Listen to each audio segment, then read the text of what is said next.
Jó estét kívánok a tisztelt hallgatóságnak! Megkezdenénk a 2024-es téli gazdaesték harmadik előadásnapját. Szeretném jelezni, hogy mai estére volt hívva Tarcal Erik, a Syngenta előadója is, de ő betegség miatt néhány órával ezelőtt lemondta a ma esti előadást. És a jelenlegi előadónk, első előadónk dr. Németh Krisztina lenne. Köszöntök én is mindenkit itt újból az előző hét után, amikor a fajtákról beszéltem, és azt kérte itt az Imre, illetve hát közösen a Norbival meg az Imrével beszélgettünk, hogy olyan dolgokról beszéljek, ami tulajdonképpen a mostani környezetbe beilleszthető.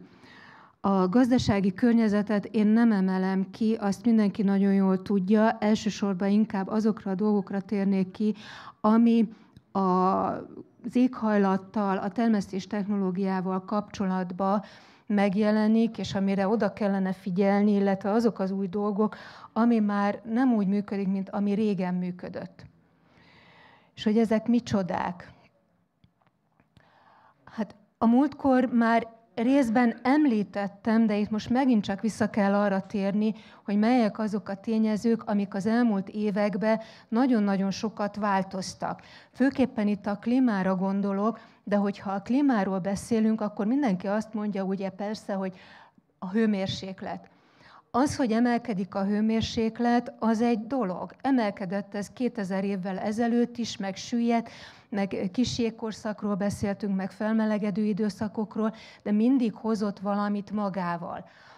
Ezek a valamik, ezek mindig kihatással voltak a növényeknek az életére, a társadalmakra is, de hogyha csak arra gondolok, hogy egy-egy nagyobb vulkán kitörésnek mi volt a következménye, és hogyha én visszamegyek a történelembe, akkor láthatom azt, hogy annak idején a nagy orosz háborúnál is mi volt az indok arra, hogy éhen haltak. Nem a háború, hanem az, hogy volt valamikor ott Peru környékén egy vulkánkitörés, aminek a kihatásait itt érezte meg, itt is megérezte a népesség, ugyanis megváltozott az éghajlat. De hogy ne kelljen nekem olyan nagyon messzire mennem, 2010-es évre gondoljunk vissza. Feri? Izland. Ugyanúgy Izland és törés mit hozott? Mi volt abban az évben? 1000 mm csapadék és egy hűvösebb időjárás. Az elmúlt évben volt vulkánkitörés? Volt. Volt, és ott is megint hozott magával valamit. Tehát ezeknek az anomáliáknak azért vannak kihatásai. Na most a másik, ami itt érdekes, ha már csak itt a jelenünkről beszélünk, hogy maga a hőmérséklet nem csak a növényre hat, hanem kihat a károsítókra is. Hogyan hat ki? Megváltozik a dominanciájuk, a károsítási dominancia, tehát felerősödnek abban a pillanatban, amikor éppen ott vannak. Miért tud felerősödni? Mit gondolnak? Érdekes, most hol tartanak a növényeink? Felmelegedett a január-február, eléggé meleg volt, van, ahol már a kajszi virágzik, már azért pattannak a rügyek mindenütt. Na most ez az állapot fenológiailag jóval korábbi, mint amire nekem számítani kellene. Na most, hogyha egy korábbi időszakba jön egy károsító, vagy egy kórokozó, teljesen más fenofázissal találkozik szemben, mint amit ő megszokott, és ennek az a következménye, hogy maga a növény érzékenyebbé válik. Maga a károsító meg havajozik, mert micsoda jó, mert neki megvannak azok a feltételei, amiben ő jól érzi magát, könnyebben tud egy frissebb szövetet szívogatni, meg könnyebben tudja, leharapni azt a részt, amire neki éppen szüksége van, ahhoz, hogy ő táplálkozzon. Na most, hogyha mi erre nem figyelünk oda, akkor nyilván nekünk ebből a technológia során a későbbiekben problémáink lehetnek. Sokkal gyorsabban fejlődik. Mi ennek a következménye? Van egy károsító. Adott esetben, hogyha atkát mondom, mert az a leghétköznapibb, amivel találkozunk, de ugyanígy emlegethetném én a lepkéket és egyéb más károsítókat is. Azok, amik az atkáknál egy felmelegedett, szárazabb időszak mit jelent? Jól érzi magát, ez biztos, de olyannyira jól érzi magát, hogy az a szaporodási időszak, ami normálisan neki a rendelkezésére áll, lerövidül, és 2 hetente hoz 500 meg 1000 petét, vagy tojást rak le, és gyakorlatilag egy vegetációban 8-12 nemzedéke van. Hogyha nekem 8-12 nemzedék van egy-egy petelerakás után 500 vagy 1000 egyeddel, akkor ennek megint mi a következménye? Az a következménye, hogy abból a populációs számból, tehát abból az egyedszámból mindig marad 1-2, ami a védekezés során rezisztensé válik azokra a készítményekre, amiket én használok, és gyakorlatilag a készítményeink hatástalanokká válnak egy idő után. Hogyha ugyanez lenne mondjuk egy elefánttal, akkor ez bekövetkezne? Nem. Miért? Azért, mert az elefántnál nagyon hosszú az az időtartam, amíg egy új nemzedéket hoz, és nincs ideje kifejlődni a rezisztenciának. Ez csak azokban az esetekben lehetséges a gyors rezisztencia kialakulás, amikor nagyon gyors a szaporodás, és nagyon nagy az egyedszám, mert ott mindig van egy, ami túlél. Na most, ha én gondolok arra, hogy ilyenek az atkák, ilyenek a kabócák, ilyenek adott esetben lehetnek még a molyok is, vagy jönnek a muslicák, majd erre kitérek egy másik dia kapcsán, akkor el kell gondolkodni azon, hogy az a technológia, amit én korábban alkalmaztam, az hasznos-e még most, vagy egyáltalán alkalmazható-e, vagy át kell a gondolataimat más irányba terelni, és másféle védekezési módot kell keresnem arra, hogy hatékony legyek. Tolerálják a magasabb hőmérsékletet. Ez miben nyilvánul meg? Abba, hogy azok a kórokozó kártevők, amik korábban kifagytak, át tudnak telelni, és nagyobb egyedszámmal, nagyobbil fognak a következő év tavaszán fertőzni. Ez megint csak egy problémát okoz, tehát ez a halálozási ráta változik, tehát mindig van túlélő, és sokkal gyorsabbak azok a vektorok, amik adott esetben egy kórokozó, egy betegséget terjeszthetnek. Na most a kabócák mit terjesztenek? Ugye ott van a fitoplazma, az aranyszínű sárgaság, amit terjeszt, de ugyanúgy terjeszthetnek vírusokat, és a szőlőn is van, illetve találtam nem egy alkalommal, 2010-ben először levéltetőt, rajta van, melyik időszakban? Valaki látott-e már? Melyik időszakban van rajta, hogy itt bólogatnak?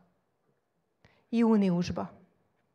Júniusban, akkor, amikor a virágzás körüli állapot van, akkor lepi el a vitorlákat, a répalevéltető rajta van, körülbelül minden fejlődési alakjával, ott van rajta 2 hétig, utána, minthogyha elsöpörte volna a szél, lemegy róla, köztesként használja fel a szaporodásához.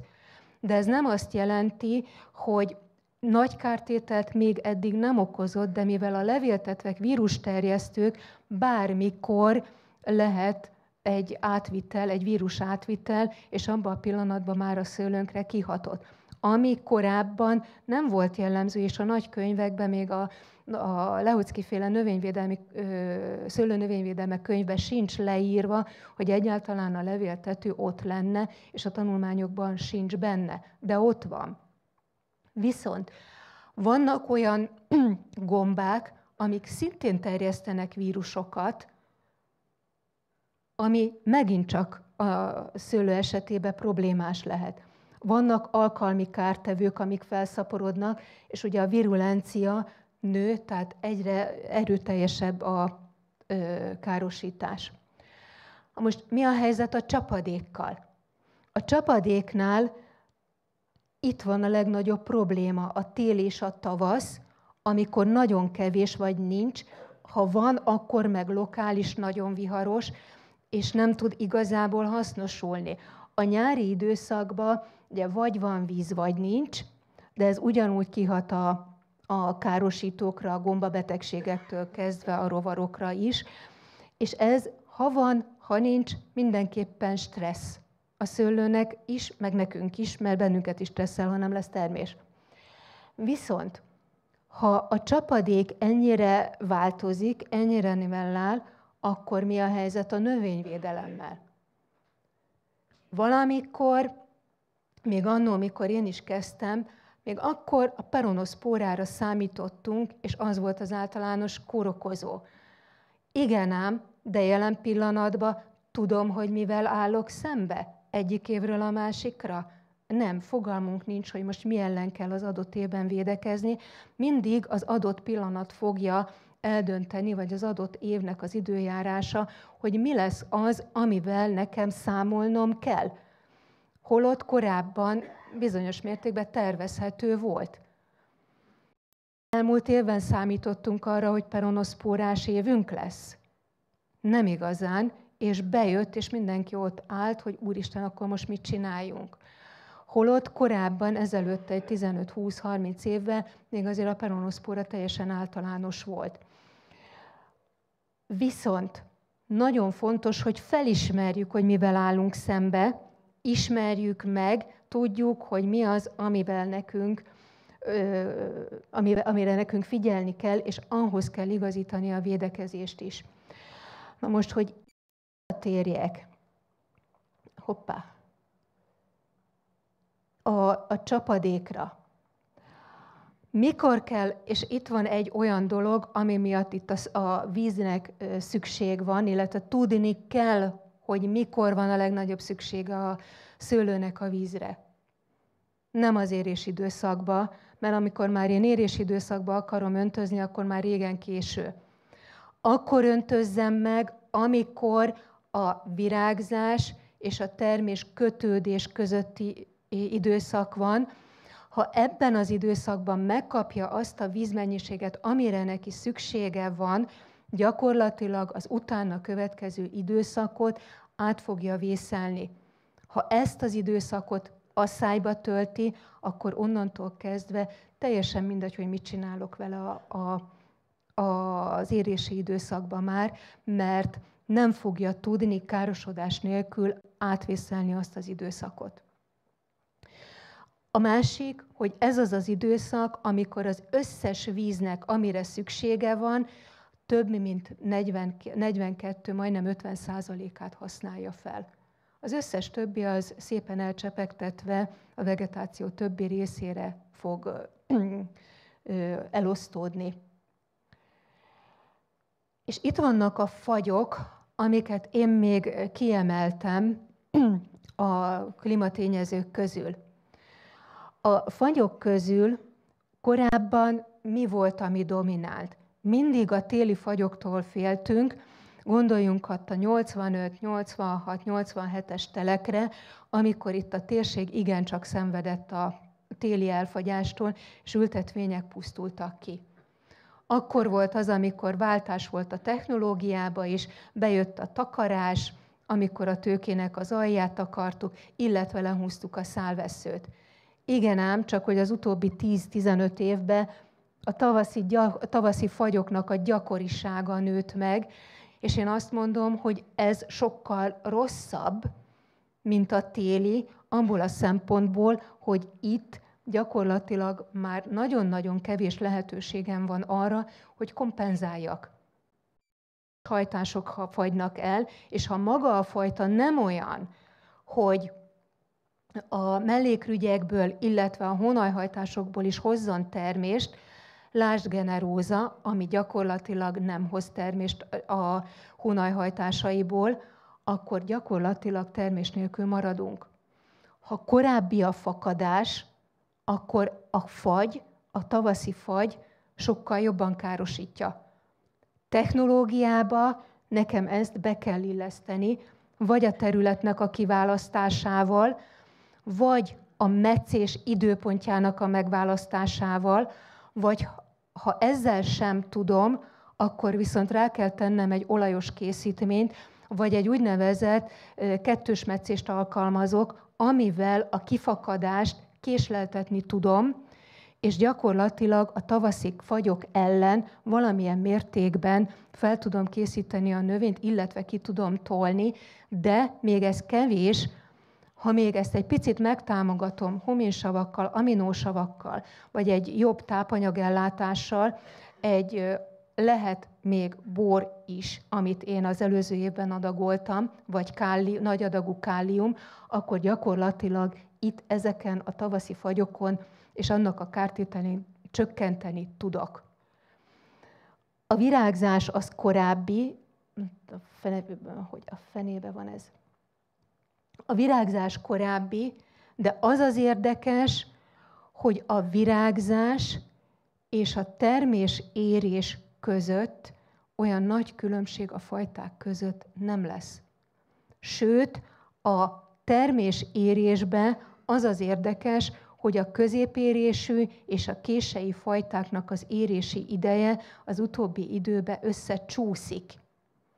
Na most ez borászati technológia szempontjából jelent majd nekem problémát, és miért jelent még problémát? Azért, mert a savak, a cukor, és ennek az aránya, felhalmozódása, illetve a savaknál ugye az elégése, az majd nekem a későbbiekben a termékre fog kihatni, mármint a borra fog kihatni. Tehát itt ez bizonyos szempontból megint csak egy probléma lesz, hogy az érési idők azok megrövidülnek, és akkor, amikor hő szüretelni, ha ez bekerül a pincébe, ott még egy energiaveszteségem is van a hűtéssel, az erjesztés során. Na most a klónok, illetve a teltfürtő fajták, megjelenik a rothanás, az ecetesedés. Na most én itt kiemeltem ugye a penicilliumot, mint a bogyón rajta levő és az ültetvényből fertőződő jelenség, illetve a petyes szárnyú muslicát. Erre ki fogok térni, mert itt ezzel kapcsolatban azért vannak érdekes dolgok.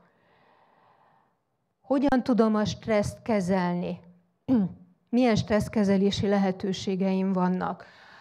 Az, hogy bepermetezem és növényvédőszert használok, az csak az egyik oldal, ettől függetlenül nekem a növényt erősítenem kell. Van egy bizonyos stressz helyzet, ameddig el tudok menni, amit a növény kibír, de egy ponton túl már nem bírja, és hanyatlani kezd. Vannak úgynevezett biokontroll ágensek. Ezek a biokontroll ágensek valamilyen biotikus stresszt tudnak mérsékelni, vagyis azt jelenti, hogy egy patogént például tudnak korlátozni. Egy kórokozót adott esetben nagyon szépen tudnak korlátozni, vagy csökkenteni a károsítást. Vannak biostimulátorok. A biostimulátorok azok általában az abiotikus stressz ellen lehet felhasználni, és itt a növénynek a toleranciáját, tehát egy belső elősítést kap a növény, és ezzel tudok segíteni úgy, hogy a növénynek a biokémiai folyamatai változnak meg. Majd erre mondok egy gyakorlati példát. És van a következő lehetőség, amikor úgynevezett szisztemikus indukvált rezisztenciának a kihasználásával erősítem a növényt. Hogy egyszerű legyen a történet, és hogy ez mit jelent. Ha engem stresszér, vagy a növény stresszéri, abban a pillanatban elindul egy stressz folyamat, amiben elindulnak a védekező mechanizmusok. Én mit csinálok erre? Beveszek egy aspirint. Megfáztam, beveszek egy aspirint, függetlenül attól, hogy a szervezetembe elindul az öngyógyító folyamat. De az kevés, de ha az aspirint beveszem, akkor gyakorlatilag rá tudom segíteni a szervezetemet arra, hogy a gyógyulás jobb legyen, vagy bekövetkezzen. Na most a növénynek ugyanígy adok egy aspirint, amivel elindítok egy folyamatot. De menjünk tovább, majd erre is majd egy példát fogok mondani, csak de mindenhonnan halljuk, amikor jönnek a cégek, hogy ilyen biostimulátor, olyan biostimulátor, ezt használjuk, azt használjuk. Tisztázzunk valamit, ezekkel semmi probléma nincsen, csak tudjuk azt, hogy mit, mikor, mire használunk. Mert vannak támogató hatásúak, vannak szabályzók, vannak aktiválók, és vannak irányítók. Na most, ha én ezeket nem abba az életfolyamatba, és nem abba a környezetben használom, amiben valók, akkor tök fölöslegesen tettem ki, és a pénzt pazaroltam rá. Tehát nagyon jól be kell nekem azt kalibrálni, hogy mikor akarok támogatni, és mikor nem. Támogató hatásúak például az aminósavak. Mikor tudom ezeket az aminósavakat felhasználni úgy, hogy hasznomra legyen?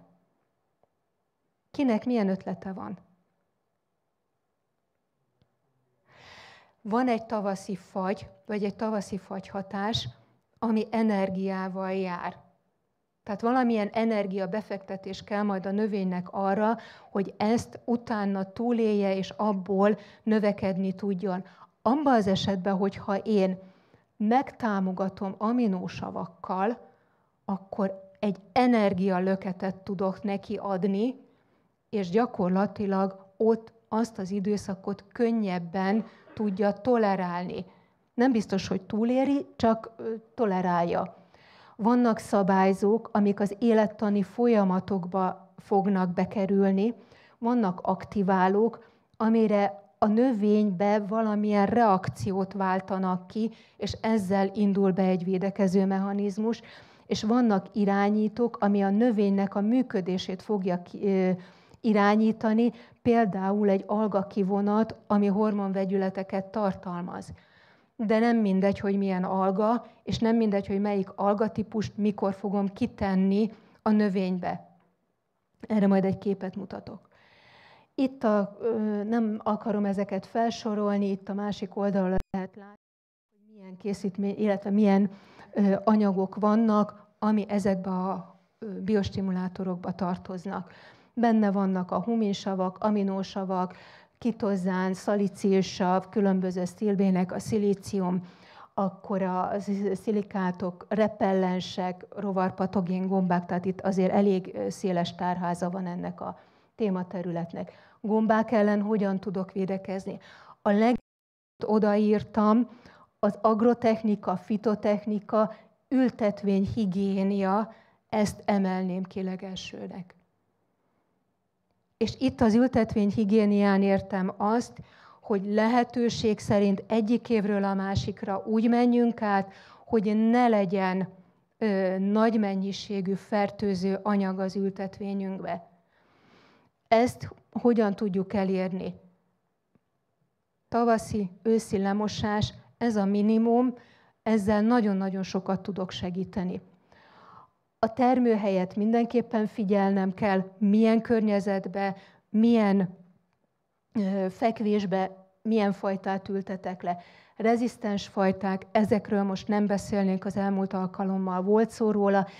Azért azt tudni kell, hogy a rezisztens fajtáknál, különösen az innovatívaknál 2-3 permetezésre virágzás körüli időszakban szükség van.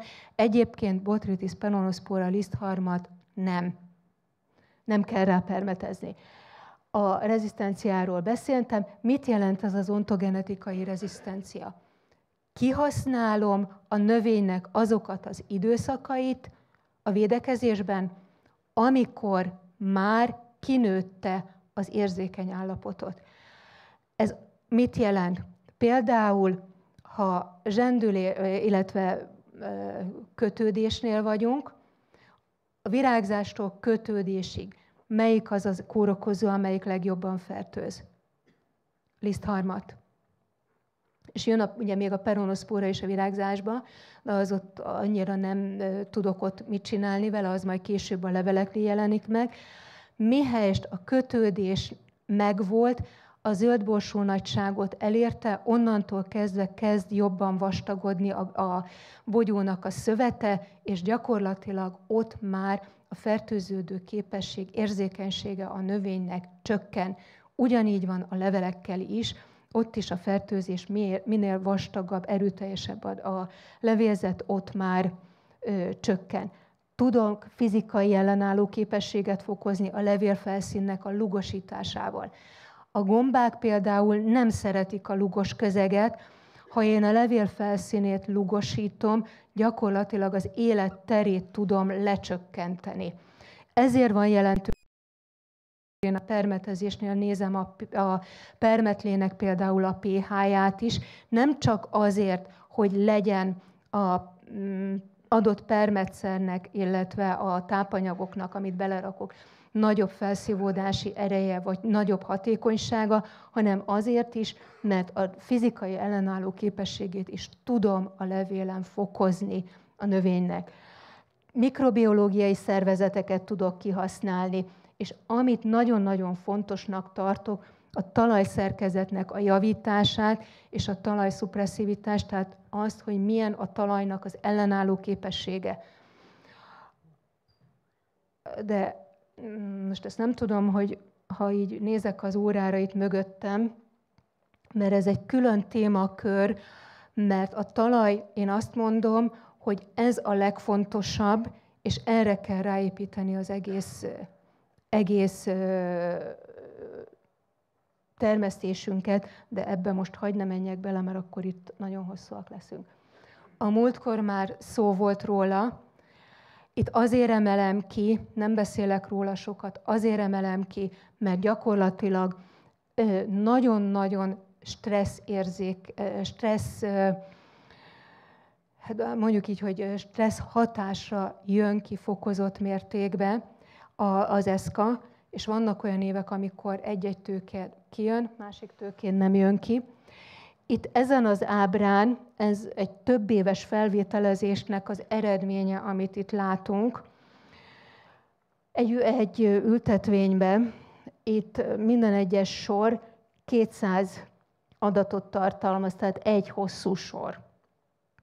És akkor a többi az az éveknek a száma.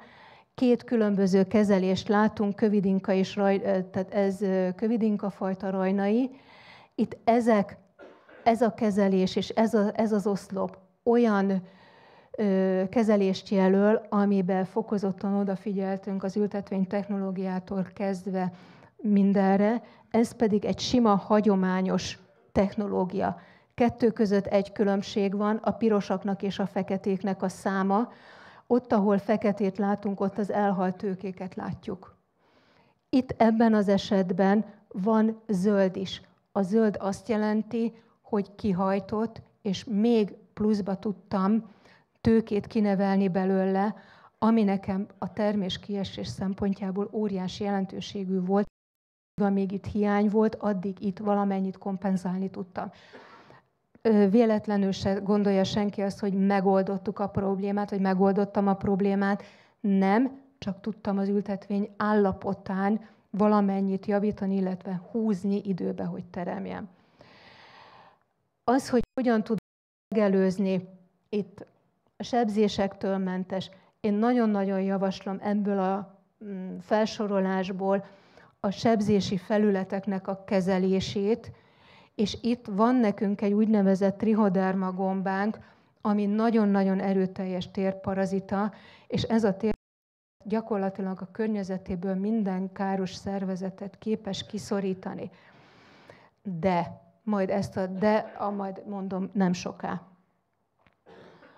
Tehát gyakorlatilag, amiről én itt az előbb beszéltem a növénynek az erősítésén, itt van egy ábrába összefoglalva, megjelenik a kórokozó, észleli a növény, és beindul egy reakció, aminek a végén vagy van sikerünk, vagy nem, de ha én ezt megtámogatom növénykondicionálókkal, biostimulátorokkal, akkor gyakorlatilag az az aszpirin, amit én az előbb említettem, az a szalicilsav, mert ugye az aszpirin is egy szalicilsav, ugyanúgy ott van, és elindítja a védekezési választ és a reakciót. Én azt mondom, hogy ezt igenis ki kell használni, mert ott van a növényben, a jázmonsavval és az etilénnel együtt. És hogy hogyan? Itt az eredménye. Ez 2018-ban volt, 2018 és egy eléggé nehéz évünk volt, különösen a lisztharmattal kapcsolatban, és itt, amit szalicilsavval kezeltem, most a Kerner, mint fajta, ne zavarjon meg senkit, rajnai Riesling hibrid, és azért használtam ezt a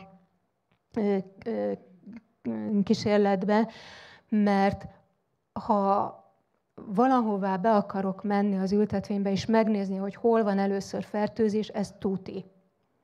A lisztharmat, Peronospora, botrytis, ezt mindent überel, és gyakorlatilag most már ez az ültetvény, amit így ezzel a módszerrel kezd, a 10. évét éri, és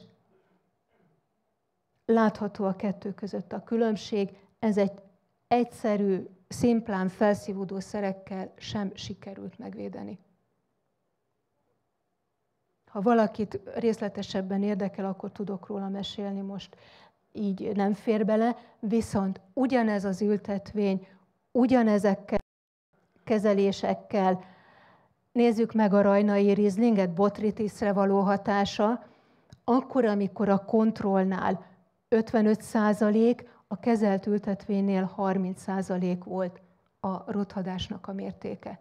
Nagyon-nagyon nem mindegy egy ilyen fajtánál, mint adott esetben a rajnai, aminek a rothadása igen erőteljes tud lenni. Most itt a fekete rothadás, nem fogok rá kitérni, viszont ugyanezzel a módszerrel csökkenthető, és van még egy másik dolog, amikor ezzel be tudok avatkozni, ott pedig van egy részkészítmény, ami nagyon-nagyon erőteljesen csökkentheti, illetve biztos is, hogy csökkenti a fellépését ennek a betegségnek. Biológiai védekezés. Most tudom, hogy ez egy nagyon-nagyon tág fogalom, viszont itt kiemelnék egyet-kettőt, amire én úgy gondolom, hogy nagyon-nagyon szükség van az újféle technológiákba. Mondom, hogy nem kizárólag csak ezt kell használni, mellé kell tenni még az összes többit, de nagyon-nagyon sokat tud nekünk segíteni. Ebbe hatásmechanizmus szerint vannak az úgynevezett enzimek, metabolitoknak a termeltetése, az indukált rezisztencia és a hiperparazitizmus, amit elsősorban, mint a trichoderma, és ő is egy hiperparazita, amit ki tudok használni, vagy az Aureobazidium. Ez protektor készítményben van egyébként benne, és a botrytis ellen nagyon-nagyon jó hatása van. Hát így néz ki maga a trichoderma, többféle faja van, többféle törzse van. Nagyon sokféleképpen tudom használni egyébként, és itt van még egy, amit a tavalyi évben is, és előtte való évben is próbáltam, és érdekes, hogy a lisztharmatra milyen hatásai vannak. Ezek a jelek jelzik a kezelésnek az időpontját, és jelzi azt, hogy egy-egy kezelés után maga a fertőzés az hogyan néz ki, illetve csökken vagy nem.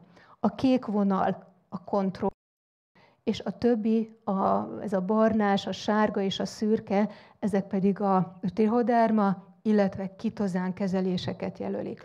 A kitozán miért érdekes? Azért, mert ugyanaz a kitináz, tehát kitináz van benne, na most a gombának a sejtfalába és a rovarok felépített vázába ugyanaz a kitin van. Ha én a növényel el tudom érni azt, hogy termeljen egy olyan anyagot, ami ezt a kitint lebontja, akkor gyakorlatilag el tudom vele érni azt, hogy egy gombatámadás esetén a növény védekező mechanizmusa beinduljon. És itt ennél érdekes az, hogy a trichoderma elindít egy folyamatot, bemegy a növénynek a szövetébe, és ugyanúgy és belülről erősíti a növényt, ezért a teendőm, előre kell gondolkodni, és előre adagolom a trichodermát. És utána adom a kitinázt, ami kívülről fogja a növényt segíteni, azzal, hogy a gombafonalakat lebontja. A kettőt együtt miért nem adhatom ki? Azért, mert ha a kettőt együtt adom ki, és egy keverékbe, egyik a másikát elkezdi bontani.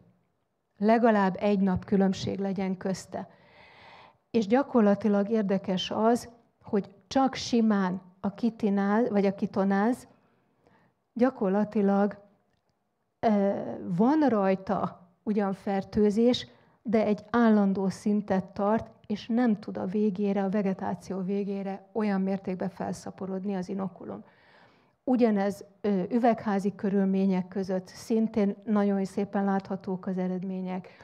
És van még egy ezzel kapcsolatban, az, hogy az áttelelő képletek hogyan alakulnak ki, és ha megnézzük, akkor abban az esetben, hogyha én a trichodermát és a kitinázt alkalmazom, akkor az áttelelő képleteknek a száma sokkal kevesebb.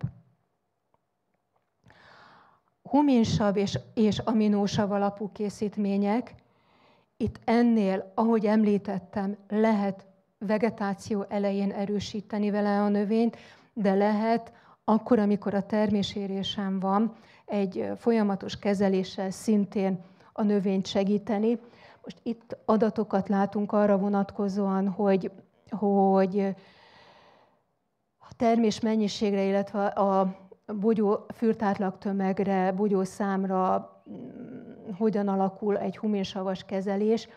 Most amit itt látunk, ez a rajnai, kernás, haszna, ez kecskeméti, viszont ez a kékfrankos, ez itt helyben volt egy kísérlet, ahová, nem kísérlet, tulajdonképpen egy kezelés, amit bevittünk, és nagyon-nagyon szépen lehet látni, hogy a bogyószám is több lett, a fürt átlagtömeg is több lett, és ezen kívül a rothadás mondjuk az egy kicsit magasabb lett, de hogyha az összességében nézem, akkor még az sem vészes.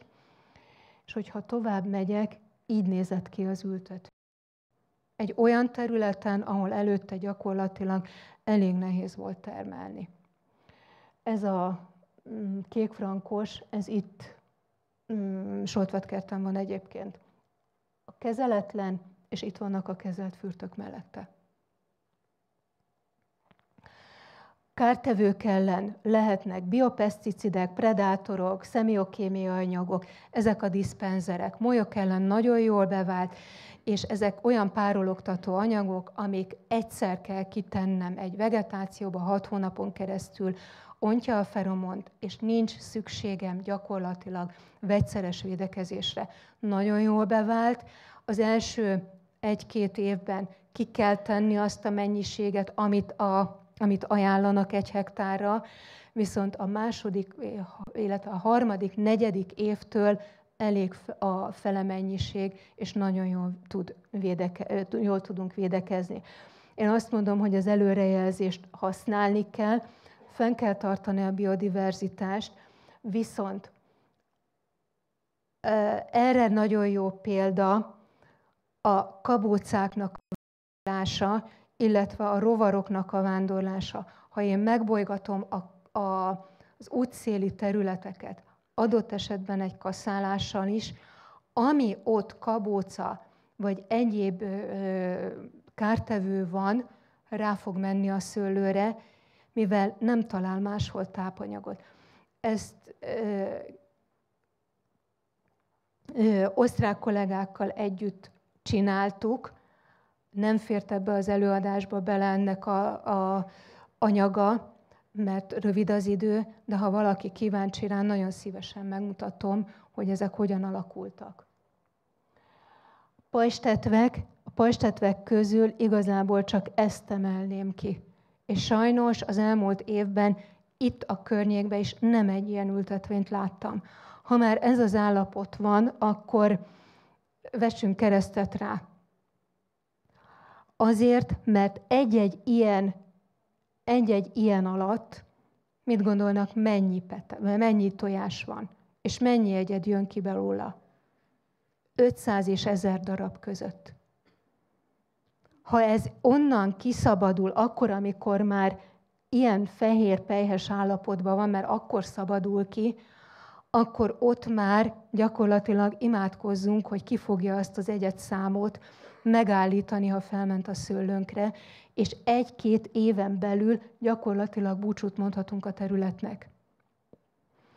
Nagyon-nagyon nehéz ellene, viszont én azt mondom, hogy ha minden egyes alkalommal, akkor, amikor permetezek, tapadásfokozónak beleteszem a narancsolajat, akkor rengeteget tudok rajta gyéríteni, azért, mert magának a narancsolajnak van egy olyan hatása, hogy kiszárítja a lárváknak a testét. És nem csak erre igaz, ugyanígy igaz a kabócalárvára is, és ugyanígy igaz a molyokra is. Itt vannak a muslicák. De itt mindenki retteget tőle, hogy hú, mert a muslica. Gyakorlatilag a mai napig nem tudjuk, hogy ez a szerencsétlen jószág az, ami elsődlegesen jön, vagy valaminek a nyomán oda jön. Mert hogy egy hangya, ami mondjuk felmegy a pajzstetőnek a váladékára, belerág a szőlőbe, vagy ejt egy sebet, az már ennek a jószágnak egy nagyon jó, könnyed, hogy a tojásait lerakja, annak ellenére, hogy ezek a tojócsövei, ezek saját felvételek egyébként. Na most, miért mondom ezt?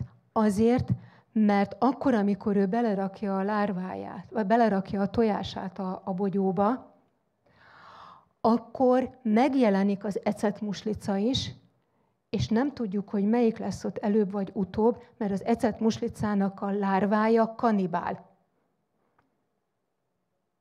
Megeszi, ami a keze ügyébe kerül.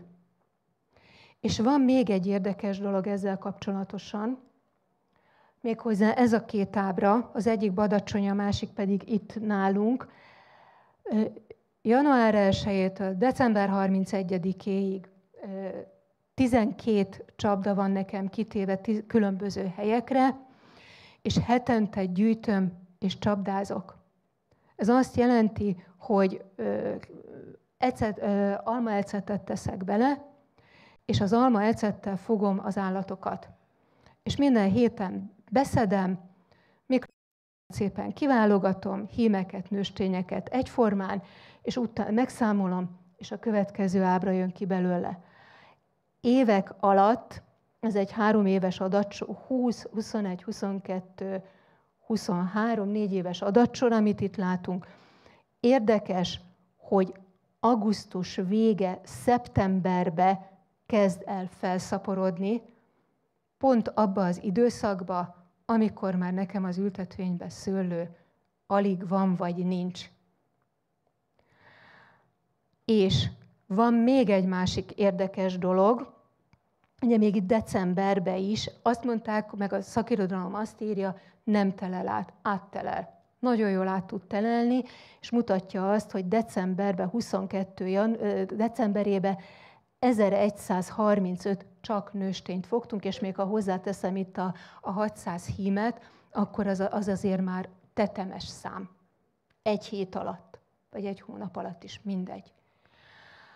Viszont egy dolog érdekes, ahogy távolodok az ültetvénynek a belsejébe, ez a kártevő egyre csökken. Ott, ahol van neki ennivaló, vagy van áttelelő hely, ott fog megnőni. Erdősávok közelébe 10-szer annyit mérünk, 10-szer annyit számolunk, és ott az avarba gyönyörűen át tud telelni, más páraviszonyok, más hőmérsékleti viszonyok vannak. Ültetvénybe nem telel át. És akkor, amikor tavasszal megjelenik, és mikor jelenik meg, nagyon szépen látszik itt az ábrán, hogy akkor, amikor jön a február, már most sem fogunk egyébként, megáll, nincs fogás, nagyon-nagyon minimális, 1-2 darab, azzal nem foglalkozunk, és egész nyáron gyakorlatilag 0. Igen ám, de akkor van neki őszi barack, van neki cseresznye, van neki szamóca, van neki szeder, minden más, amire átmegy, és esetleg onnan vándorolhat be a mi ültetvényünkbe, illetve jöhet még délről. Nem fogok róla sokat beszélni, viszont a talajművelés. Nagyon nagy jelentőséget tulajdonítok a talajművelésnek a növény egészségügyi állapota szempontjából. Mert ha a talaj és a gyökerek nincsenek rendben, akkor fent a növény sincs rendben. Viszont ez a talajműveléssel a fotoszintézist tudom javítani, és van még egy érdekes dolog, akárhányszor én bolygatom a talajt, mit szabadítok fel mindig? Széndioxidot is. És hogyha én széndioxidot szabadítok fel, akkor az egy darabig jó a növénynek, mert ugye nyilván a fotoszintéziséhez kell, de ha túl sok, akkor sokkot kap, és abban a pillanatban már visszafelé tudom fordítani a folyamatot. A másik része a dolognak pedig az, hogyha minél többet bolygatom a talajt, annál nagyobb a mineralizáció, annál több nitrogén szabadul fel, amit a levegőbe elfüstölök, és a növény nem fogja tudni felvenni. Tehát meg kell gondolni azt, hogy gyakorlatilag hányszor, milyen és hol akarom én a talajművelést végezni. Ez szintén egy takaró növény, megvalósítható a homokon is, ez Kecskeméten Posza homokban van egyébként ez a vetés, amit itt látunk. És itt van az, hogy mikorizza. Ugye sokat hallunk a mikorizzákról, mikorizza gombákról, hogy jó vagy nem jó. Jó, mert erősíti a növényt, de azt tudni kell, hogy akkor, amikor én egy takaró növényt alkalmazok, akkor nem mindegy, hogy mit. Gabonafélék nem mikorizálnak. Az bevethetem, jó, mert a talajnak a tápanyagtartalmát az elhagy szerves anyag növelni tudja, de mikorizza kapcsolatra nem alkalmas. Ugyanúgy a keresztes virágúak szintén nem. Tehát a repcefélék, stb. Szintén nem. Jó a talajnak egyik oldalról, de a mikorizza kapcsolatokat nem erősíti, és ebből a szempontból én azt mondom, hogy vegyük ki a keverékekből. Most itt van egy mikorizza, és nem mindegy, hogy endomikorizza, vagy ektomikorizza. Mert hogy endomikorizza, ami a szőlő esetében élő, ez azt jelenti, hogy bele tudja a arbusculum-amelyik a fonalait a szőlő gyökerébe növeszteni, és együtt él a növényel, és oda-vissza tápanyag és vízáramlás van. Az ektomikorizzák, azokat tehetjük a mogyoróra, oda tökéletes, de ide nem. És itt egy olyan kezelés elmúlt évben, ezek sima vesszők, amiket ledugtam, és ez lett belőle az év végére, illetve hát a vegetációnak a végére.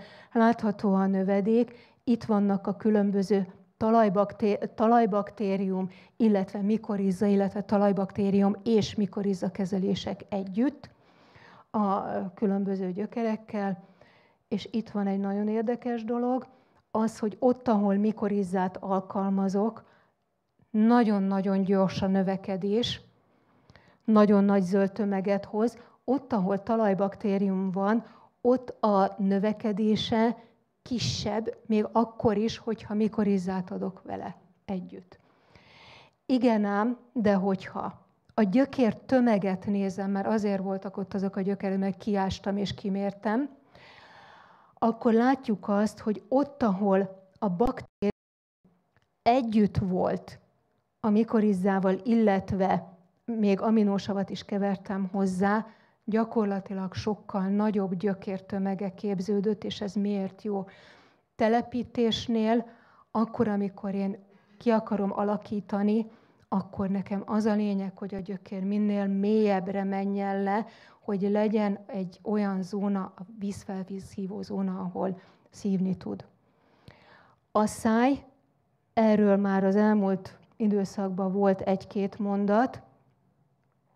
Itt látunk egy-két tünetet, és öntözzek, én azt mondom, erősítsem a növényt, kondícióját növeljem, viszont itt ezzel a kondícióval még egy másik dolgot csatolnom kell, a párologtatást kell csökkenteni, itt pedig mind a párologtatásban, mind a napégés csökkentésében a fitotechnikai munkáknak óriási szerepe van. Hogy öntözzek vagy ne öntözzek, erről már korábban volt szó, hogy vörös vagy fehér, döntsem el, nem ugyanazt a hatást fogom vele elérni. Az öntözéssel a vörösnél vagy a fehérnél vörösek jobban bírják az asszályt, már abból a szempontból, hogy más beltartalmi anyagok képződnek, a fehérek sokkal érzékenyebbek az asszályra. Ezt csak azért tettem be, mert nagyon szeretem ezt a képet, lehet, hogy életemben egyszer még sikerül is oda eljutni, ahol ez Lanzarote szigete, a csapadékot úgy fogják fel, hogy ezekbe a vulkáni kis kráterekbe telepítik bele, és összegyűjtik a harmatot, és ebből táplálkozik a növény, és így gyakorlatilag öntözéssel nincs lehetőség. De maga a növény mégis él, mert maga az, hogy egy pára lecsapódásos területet tud kialakítani, tud belőle felszívni a növény. És ez sem használ az asszálynak. Ezek a képek is mind itt készültek egyébként a környékbe. Vagy idefelé haladva Búcsa irányából, vagy a Csámbori két soron. Azért a túlterhelés, a dupla karok kialakítása fiatal ültetvényben, azért ez a terhelés nem igazán kedves sem a tőkének, sem az asszálynak. Itt az árnyékolás, most lehet, hogy így soknak tűnik, de maga a termés védve van. Ja, és ez volt még, amit szerettem volna megmutatni, alga. Itt térek egy mondat erejéig vissza. Algával van kezelve mind a két oldal. Igen ám, csak hogy az alga. Nem mindegy, hogy eklónia, nem mindegy, hogy szargasszum, vagy nem mindegy, hogy asperellum. Az eklóniák, azokat vegetáció elején tudom kijuttatni, és serkentem a növénynek a növekedését. A szargasszummal, az aszkofillummal, azzal pedig a termésre tudok hatni.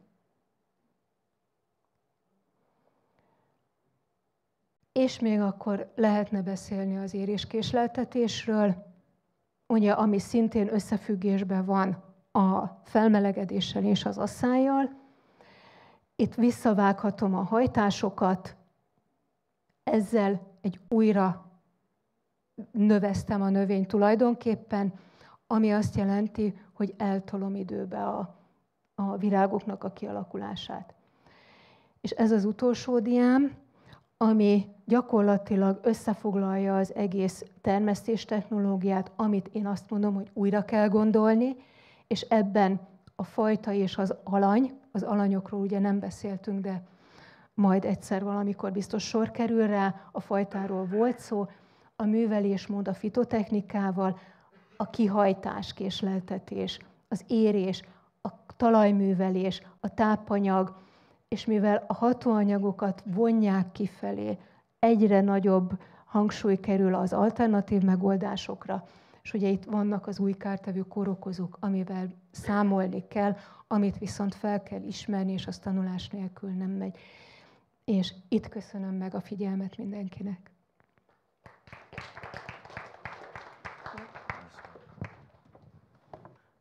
Köszönöm szépen. Hát szép jó estét kívánok, hogy a felvezetőbe az Imre említette, én a Quizda Agro-Hungary képviseletében vagyok, Neiner János, és a Quizda szőlő portfóliójáról szeretnék önöknek beszélni. Én igyekszem viszonylag rövidre fogni, és gyakorlatilag, jó, fölmegyek akkor, gyakorlatilag próbálok majd beszélni. Tehát egy pár szót magáról a cégről. Ugye éppen évjárat, illetve évfordulós a cég, a Quizda Agro-Hungary, mert 30 éves lett Magyarországon ez a cég idén.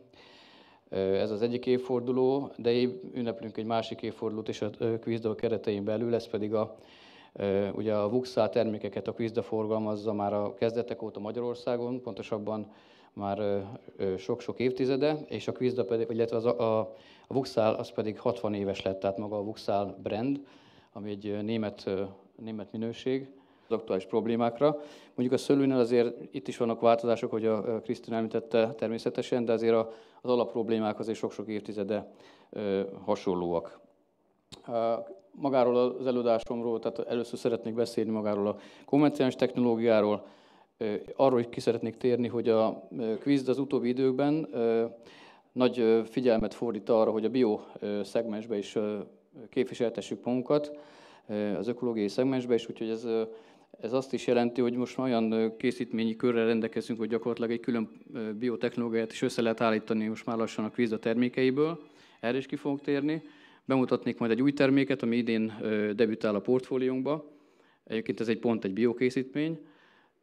Aztán a két legfontosabb betegségről, a lisztharmata és a peronoszporáról szeretnék majd később részletesebben beszélni, ott bemutatni, hogy milyen kínálatunk van, és természetesen, ahogy említettem, a vuxálokról is egy pár szót. Ezt szoktam megmutatni először az előadásokon a technológiai ábránkat. Ugye említettem, hogy széles a portfóliónk, tehát sok termékünk van, és igyekeztünk úgy a szegmenseket lefedni, hogy majdnem mindenhol tudunk ajánlani problémát. Tehát a szegmensek közül legtöbbre tudunk ajánlani megoldást a problémákra. Most már az új termékünkkel egyébként kiterjedt ez a megoldási kör a rovarkártevők több fajtájára is, erről majd ugye később fog beszélni a Limocid nevű termékünknek a bemutatásakor, de azért az lejön az ábrából, hogy nagyjából le tudjuk fedni a szőlő legfontosabb fázisait. Tehát ez a konvencionális technológia, és akkor itt pedig a bio. Nyilván itt azért maga a szerkínálat az nyilván kevesebb, viszont azt azért a figyelmükbe ajánlom, hogy a bioportfólió téren, ha megnézzük ezeket a készítményeket, ugye valószínűleg, reméljük, hogy néhány az ismerős is önöknek, mert már régóta benne vannak a magyar, tehát a magyar szőlőtermesztésben, mint például a Copperfield, a Montaflo vagy a Kozavet, ugye, és ezek gyakorlatilag a piaci lefedettségünk is ebben nagyon jó, tehát azt mondhatjuk, hogy nem vagyunk egy kifejezetten biocég, viszont ebbe a szegmensbe is viszonylag jól tudunk teljesíteni, és akkor néhány termékről majd azért külön említést teszek.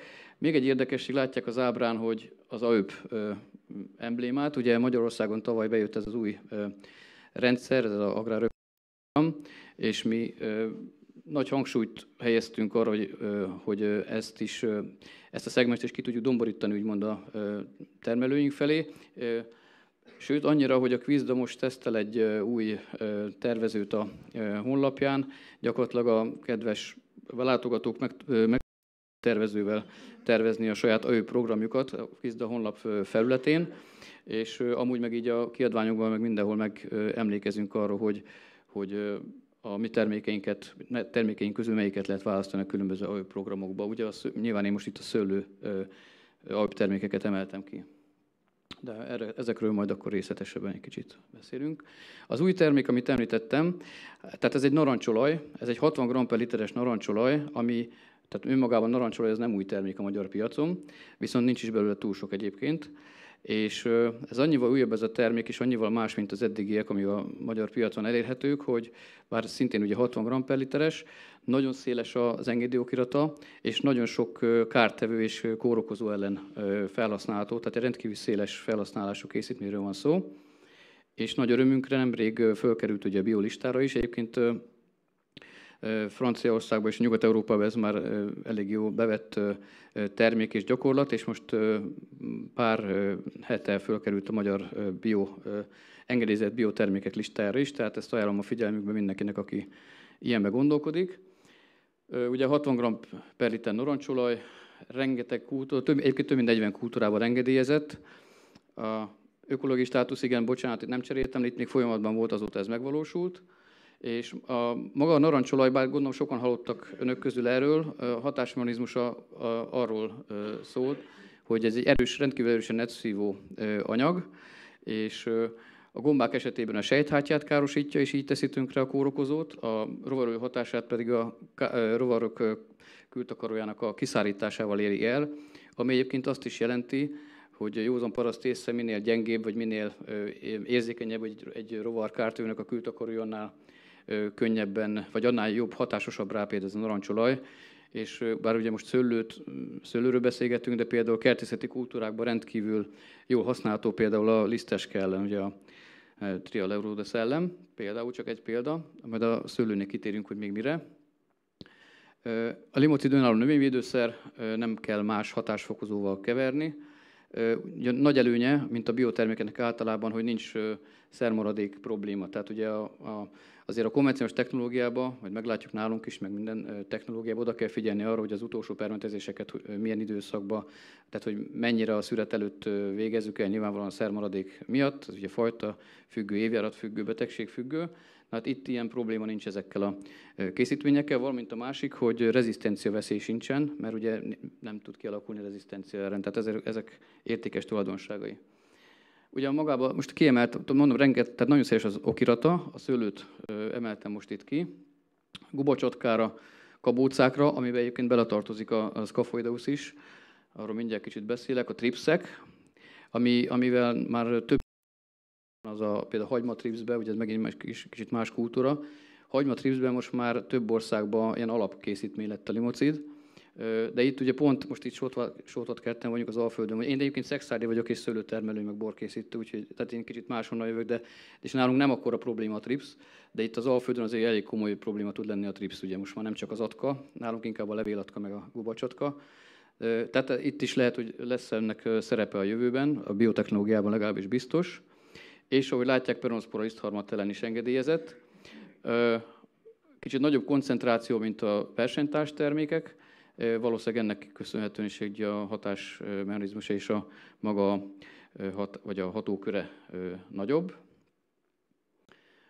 A magában a szőlőbe való felhasználás. Tehát ugye egy kicsit általánosságban annyit, hogy a gombák és rovarok ellen is jó. Most először is a rovarkártevők elleni felhasználását mi úgy látjuk, hogy a szőlő 3-5 leveles állapotában, tehát magyarul az első, attól függ ki, hogy kezdi, hogy most a lemosót nem számítva ide, mondjuk az első permetezéskor javasoljuk kijuttatni önállóan, vagy kénnel együtt. Egyébként a kénnel együtt valószínűleg sokkal, hogy is mondjam, praktikusabb egyébként maga ez a kezelés.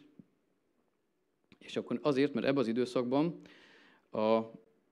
nem csak ugye általában ilyenkor a nagy adagú kénnel is tudunk védekezni az atka és a korai lisztharmatfertőzés ellen, hogyha esetleg úgy alakul, de így ez most sokkal hatékonyabban tudunk ezáltal védekezni, mert ugye ez az időszak a 3-5 leves állapot, amikor egyébként mind a gubacsatka, mind a levélatka mozgó állapotát el tudjuk kapni a szőlőnél, és tehát például a gubacsatka, mielőtt bemegy a gubacsba, ott már nehezen tudjuk elérni, ezért van az, hogy a speciális atkaölőszerekre időnként szükség van, de akkor nincs szükség ezekre, hogyha pont eltaláljuk azt az időszakot, amikor ezek a kis dögök, így tudjuk őket gyéríteni. Tehát ez mindenképpen egy jó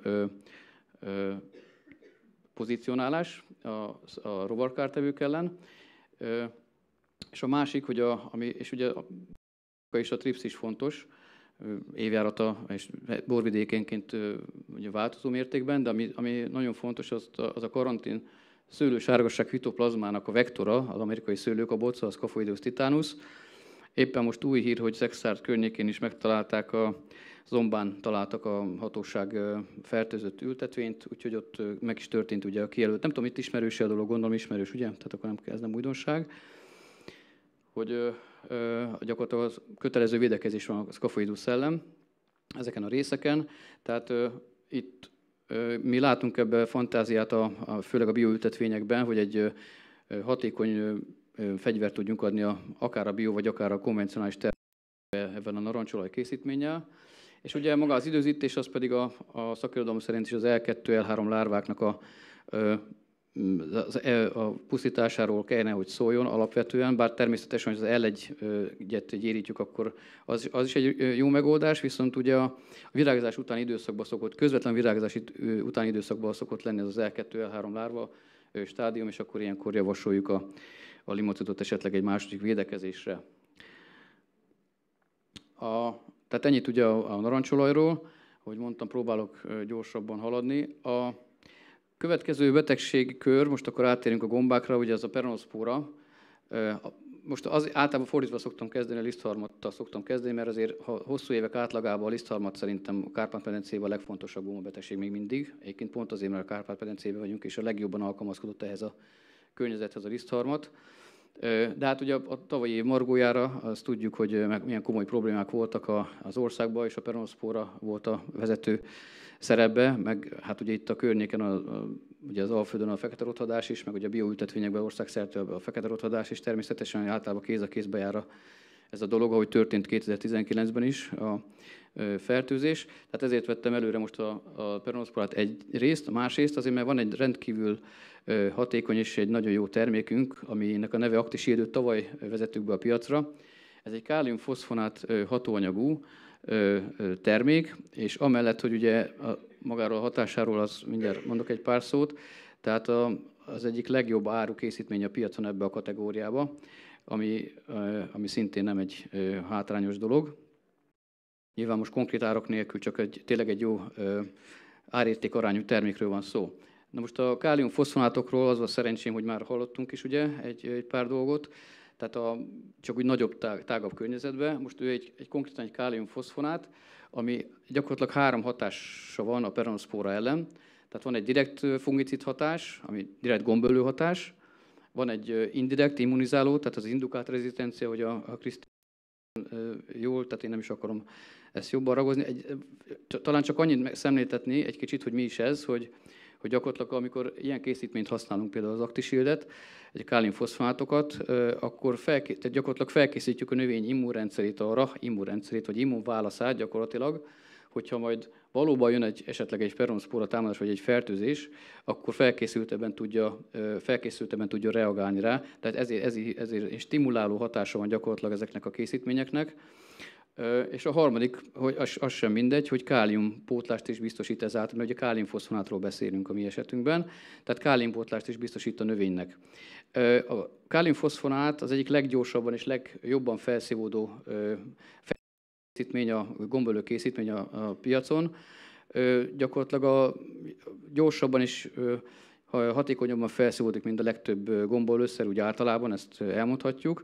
Ugye ez 2 dolog miatt fontos, van egy ilyen praktikus oldala, hogyha például eső előtt permetezünk, és ugye nem mindegy, hogy esetleg lemossa a permetlevet, vagy nem, tehát mennyi időnk van arra, hogy felszívja a növény magát a hatóanyagot, ez az egyik, de a másik, hogy amikor, és ugye az ajánlásunkban is majd látni, hogy mi a szezon elejére ajánljuk ezt a készítményt, hogy nagyon gyorsan szállítódik a szövetekben, és amikor friss növekmény van, tehát amikor nagyon gyorsan nő a szőlőnek a hajtása, akkor az az igazi védelem, hogyha mindig ott van. Tehát ugye egy kontakt készítmény értelemszerűen akkor azt az állapotot tudjuk megvédeni, amit éppen eltalálunk, viszont a felszívódó készítmények, és azon belül például az Actishielddel, tehát a gyorsan növő növekményt le tudjuk követni gyakorlatilag. Tehát folyamatosan ott van a hatóanyag, és ezért ez is egy nagyon praktikus érv mellette.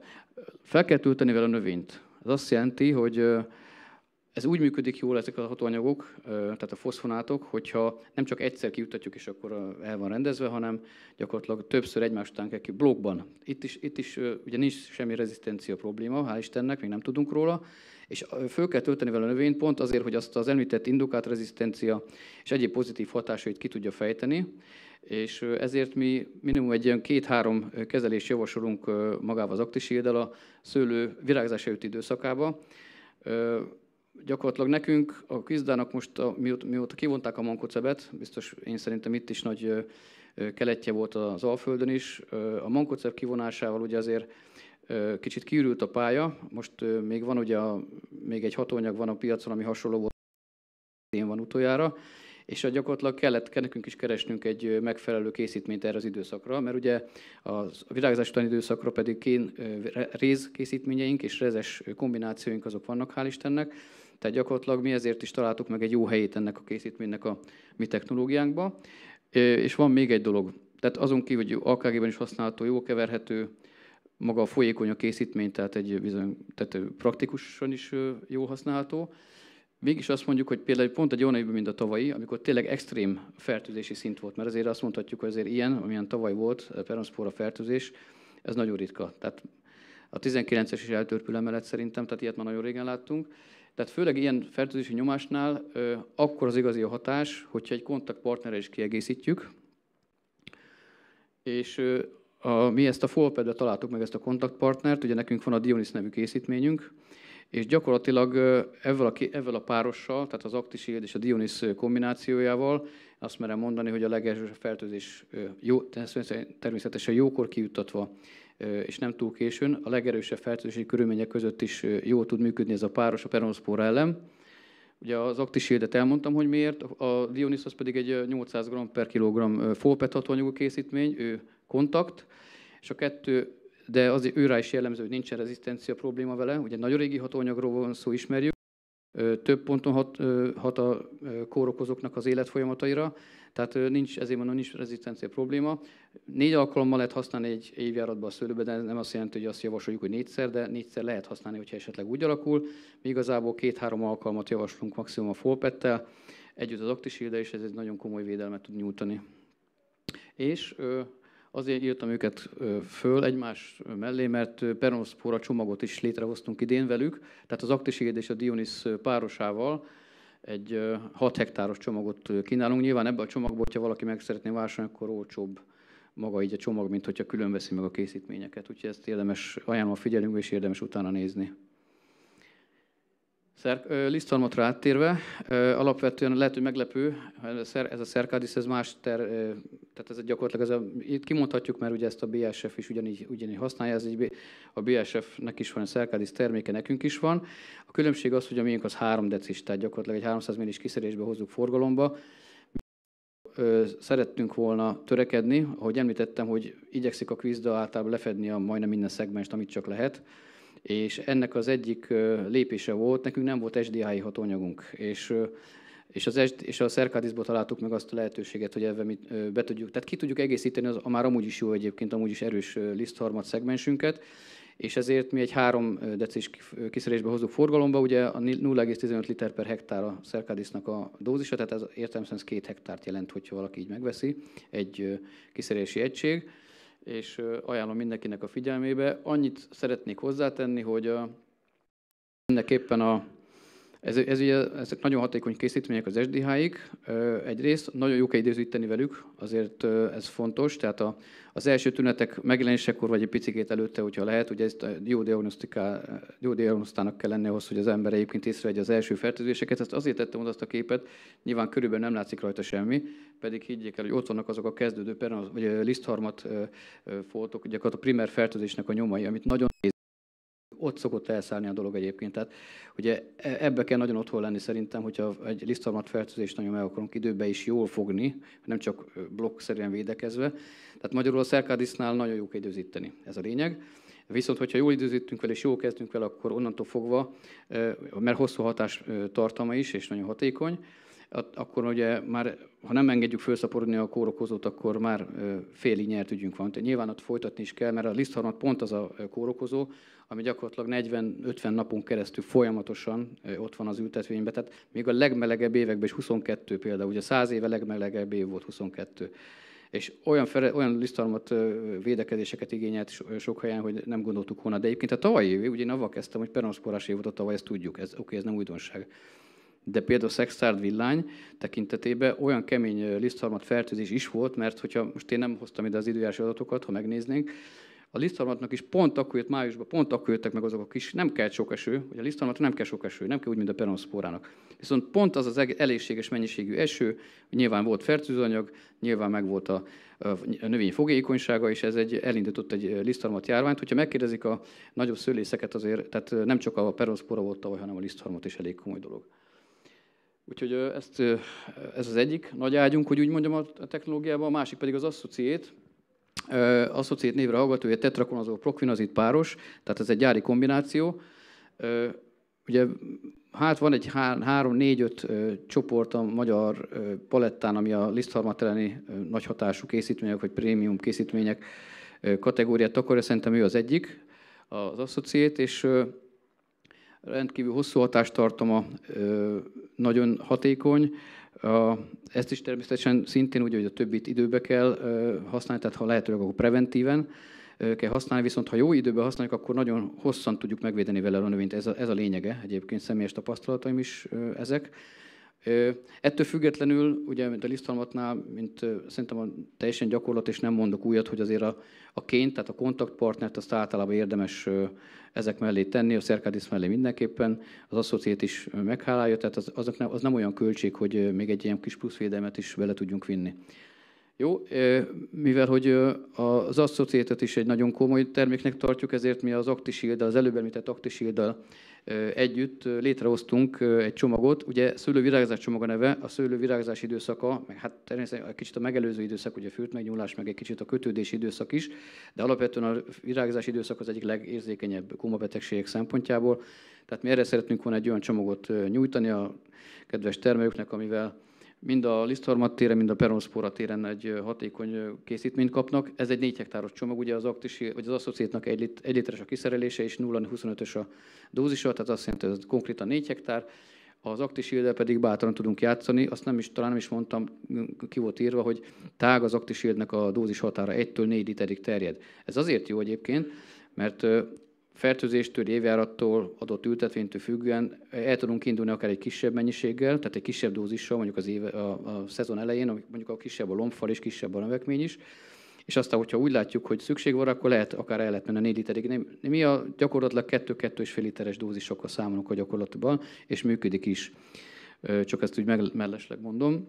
Például román, ugye az Quizdának van osztrák, magyar, román, most már német cége is van, most amerikai is, és az osztrák kollégáknál például ott nehezebb dolgok van az ebben a készítményen, mert ott nem ilyen tág a dózis határ, és hogy mi ebben ilyen szerencsések vagyunk. Ennyit most ugye a főtermékekről, és akkor néhány szót nem tudom, mennyi időm van, Imre? Van még? Oké. Hogy említettem, hogy a Quizda forgalmazza Magyarországon a Vuxát évtizedek óta. És akkor a Vuxál eleve, a cégnek a neve az, hogy Aglokon, ez egy német cég egyébként, és azt kell tudni, hogy prémium minőséget forgalmaz a kezdetek óta. Sőt, úttörők voltak bizonyos, vagy sok értelemben, mert gyakorlatilag ők kezdték el magát tulajdonképpen a lombtrágyázás, mint olyat, mert ugye addig a tápanyag utánpótlás, talajon keresztül történt tápanyag utánpótlás volt szinte kizárólag, és ők kezdtek belemenni ebbe a részbe tudományosan is, hogy a lombtrágyázásnak hogy milyen jelentősége van, és hát nyilván nem feltétlenül az MPK, tehát az fő makroelemek, hanem a kiegészítők, tehát a magyarul növényéleten is akkor kezdett igazából jobban fejlődni, és akkor rájöttek, hogy milyen mezó, makroelemek hogyan működnek a növénybe, és hogy lehetne segíteni a különböző növények tekintetében.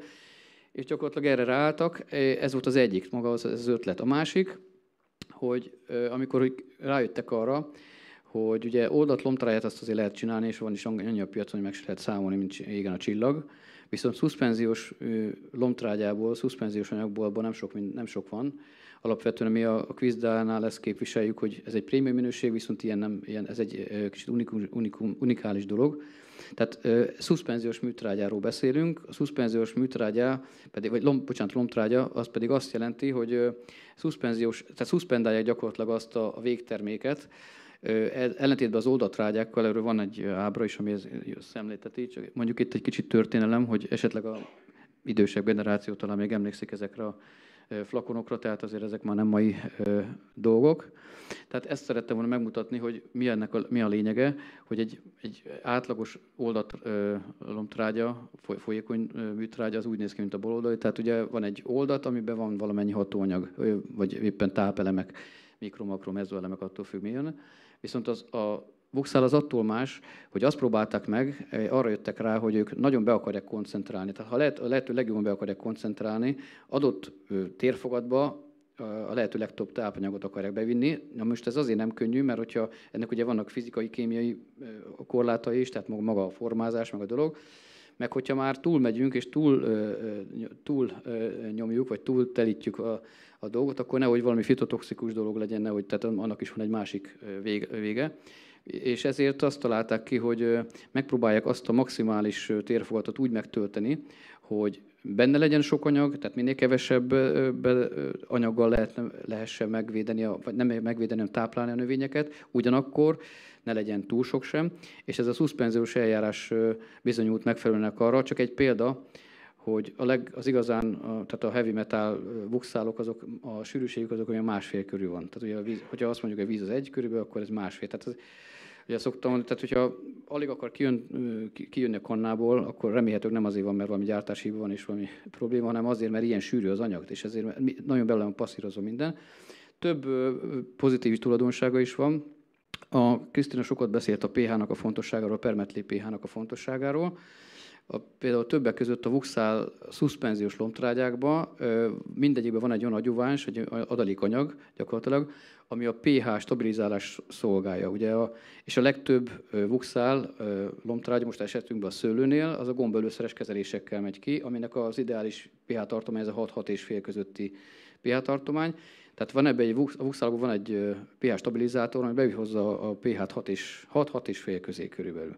Tehát ez egy nagyon dolog, mert, és sőt, ez annyira így van, hogy ezért mi azt javasoljuk, hogy aki Vuxál lombtrágyával megy amúgy a gombölőszerek meg a rovalőszerek mellett, de főleg a gombölőszerek mellett, akkor ezt tegye be először a permetlébe. Ugye nyilván az sem mindegy, hogy ki milyen vízzel permetezünk mindenféle vízzel, tavi vízzel, nem tudom honnan szivatjuk, a vezetékes vízzel. Még egy dolog, vízkeménység lágyító is van benne, gyakorlatilag minden szuszpenziósban, tehát egyrészt lágyítja is a vizet, másrészt behozza ezt a pH-t. És ugye az a jó benne, hogy itt be tudja hozni a pH-t akkor is, hogyha mondjuk csapvízzel permetezünk, vagy éppen esővízzel permetezünk. Úgyhogy ez egy nagyon fontos tulajdonság, tehát mi azt mondjuk, hogy ezt keverjük be először a permetlébe, és aztán jöhet minden más. Mert ez behozza a pH-t, és akkor onnantól fogva ez könnyebb dolgunk van. Amúgy van benne párolgásgátló, hatássegítő segédanyag, tapadó képessége is jó, terülőképesség. Tehát, hogy itt ennek az a lényege ezeknek a dolgoknak, hogy oda menjen, és oda menjen, ahol kell az anyag, és ott is maradjon, ott szívódjon fel, ahol kell. Tehát ne csorogjon le, ne párologjon el idő előtt, hanem a növény tudja hasznosítani. Igen, tehát ezeket mondtam el nagyjából. Mi most egyelőre egy pár termékkel szeretném ezt megvilágítani, vagy amit mi most a szőlőbe éppen mutatunk, vagy a portfólióba belemeltünk, de azt kell tudni, hogy a Vuxál termékcsalád az olyan széles, hogy elképesztő, tehát gyakorlatilag majdnem, hogy növénykultúránként is vannak különböző Vuxálok, és még azon belül is időnként egy fenológiai szakaszra pozícionált Vuxál termékek is vannak. Mi most itt én a bort említeném meg, tehát a boron pluszt, ami ugye a nevéből is jön, hogy bortartalma nagyon magas, meg a foszfor. Egyébként ugye ezek mind a kettő, főleg a foszfor az energizáló hatás, vagy az energizáló folyamatoknál nagyon fontos, tehát amikor energia kell. Ugye a szőlővirágzási időszak az egyik legenergiaigényesebb folyamat a növény életében, itt a szőlőn is így van. Tehát addigra viszont, ha bort szeretnénk kijuttatni, ugye a virágzásba is madárkásság megszüntetésére, vagy csak azért, hogy a bor ne alakuljon ki borhiány, akkor arra kell figyelni, hogy ne a virágzásban menjünk már, hanem a virágzás előtt juttassuk még ki, hogy oda jusson időbe, ahova kell. És az Ascofol, ez azért érdekes téma, mert ugye a Krisztina sokat beszélt a biostimulátorokról, és a Vuxál Ascofol az egyik, én azt mondom, ez egy prémium biostimulátor a magyar piacon, tehát hivatalos, ez egy növénykondicionáló biostimulátor, és azon belül az alga kivonat, tehát ez egy barna alga kivonatú készítmény, ugye növényi hormonokat tartalmaz, és itt ugye említették, hogy nem mindegy, hogy milyen időben alkalmazzuk, tehát nagyon fontos az időzítés a biostimulátoroknál. Úgyhogy és ez mellett, hogy magas az algatartalma, tehát kiemelkedően magas az algatartalma, ez mellett egyébként a mikroelem tartalma is sok, tehát ez is egy jó példa arra, hogy a szuszpenziós lombtrágyákban mennyi mindent be lehet sűríteni, úgyhogy ne lássa semmi kárát. A stressz helyzetek kezelésére, ahogy említették már, jégverés, gyomírtó elsodródás, de egyébként sejtosztódásra, sejtnövekedésre való hatása is fontos, termésérésre való hatása is fontos, illetve kiemelhető. Én felügyelő voltam, nem évidem, felügyelő voltam sokáig, csak ezt így szoktam említeni, hogy még Szexárdon sok-sok évig, és én nagyon sokat jártam ilyen elsodródás. Hát ez gyakorlatilag azt jelentette, hogy főleg a szántóföldi növényvédelem során elsodródó gyomírtószerek kerültek szőlőre, barackra, általában szőlő, Szexárd környéken nyilván szőlőről volt szó, és a rengeteg, tehát volt, amikor olyan elkeseredett, tényleg olyan csúnya voltak fotók, olyan csúnya dolgokat láttunk, gyomírtószeres kár esetén, hogy azt mondta az ember, hogy ebből nem lesz semmi, és nyilván akkor ilyenkor a biostimulátoroknak nagyon nagy hatása van. Ugye ilyenkor stresszel a növény, ahogy a Krisztina elmondta, ez egyfajta stressz nyilván, egy egészen speciális mondjuk, tehát ez egész speciális, ott függ, hogy milyen hatóanyag volt. Általában azért, és nem tudom, kimondhatom a nevét, de tudjuk, egy napraforgó alapgyomírtószer szokott elsodródni jellemző esetben. De lényeg az, hogy biostimulátort ajánlottunk ilyenkor a kollégával név nélkül egyébként, tehát hogy nem terméknév nélkül. Csak azért mondom, hogy ez nem csak szőlőbe, gyümölcsösökbe, fagyveszély ugye szóba került már. Nyilván időbe kell, ha tudjuk, hogy fagyveszélyes időszak jön, akkor ezt érdemes kijutatni előre. Tehát én azt mondom, hogy ez egy nagyon prémium termék, egy nagyon jó használható. Amit kiemelnék, hogy szintén AÖP termék, tehát a sok kultúrában, a szőlőben is alkalmazható, és 1 pont jár érte be az AÖP programban, növénykondicionálóként.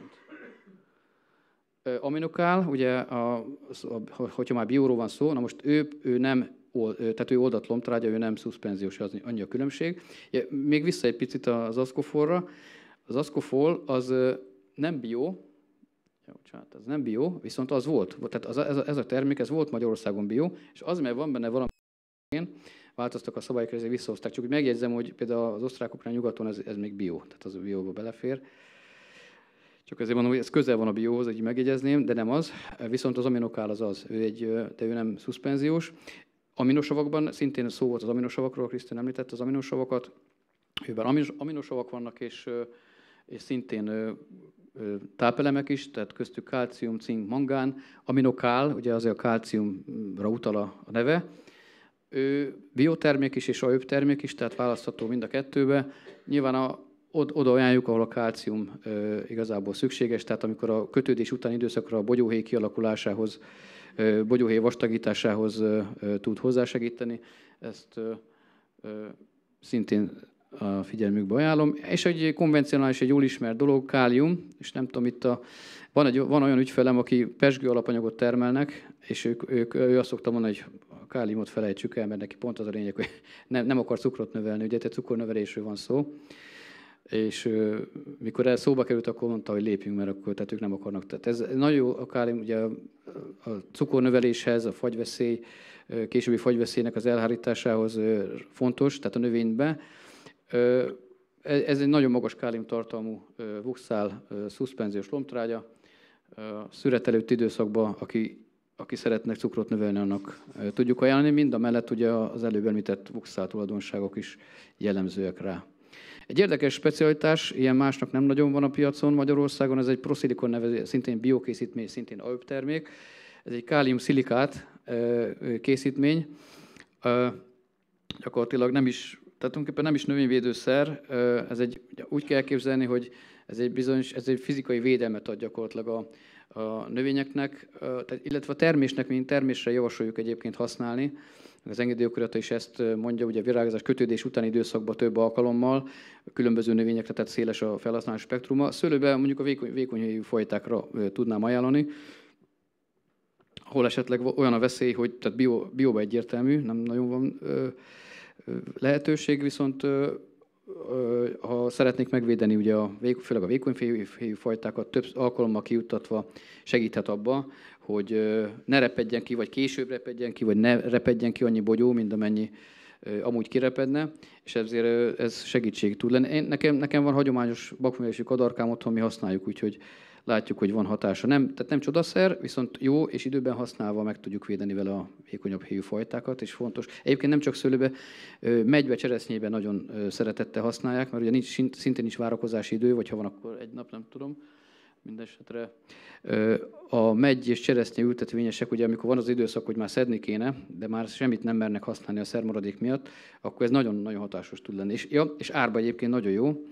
Tehát tavaly például az AÖB-be nagyon népszerű készítmény volt. Már csak azért is. Hát itt pont van helye a fekete rotadásnak, általában szexádon nem nagyon tudok vele senkit levenni a lábáról, mert gyakorlatilag ott a bióban van egyébként. Mondjuk ezek pont szexádon készültek a felvételek, de bióba. Tehát van egy-két olyan bioültetvény, ahol érzékeny a fajta nagyon, befészkelte magát, és gyakorlatilag évek óta folyamatos nagy probléma a fekete rothadás. Ugye.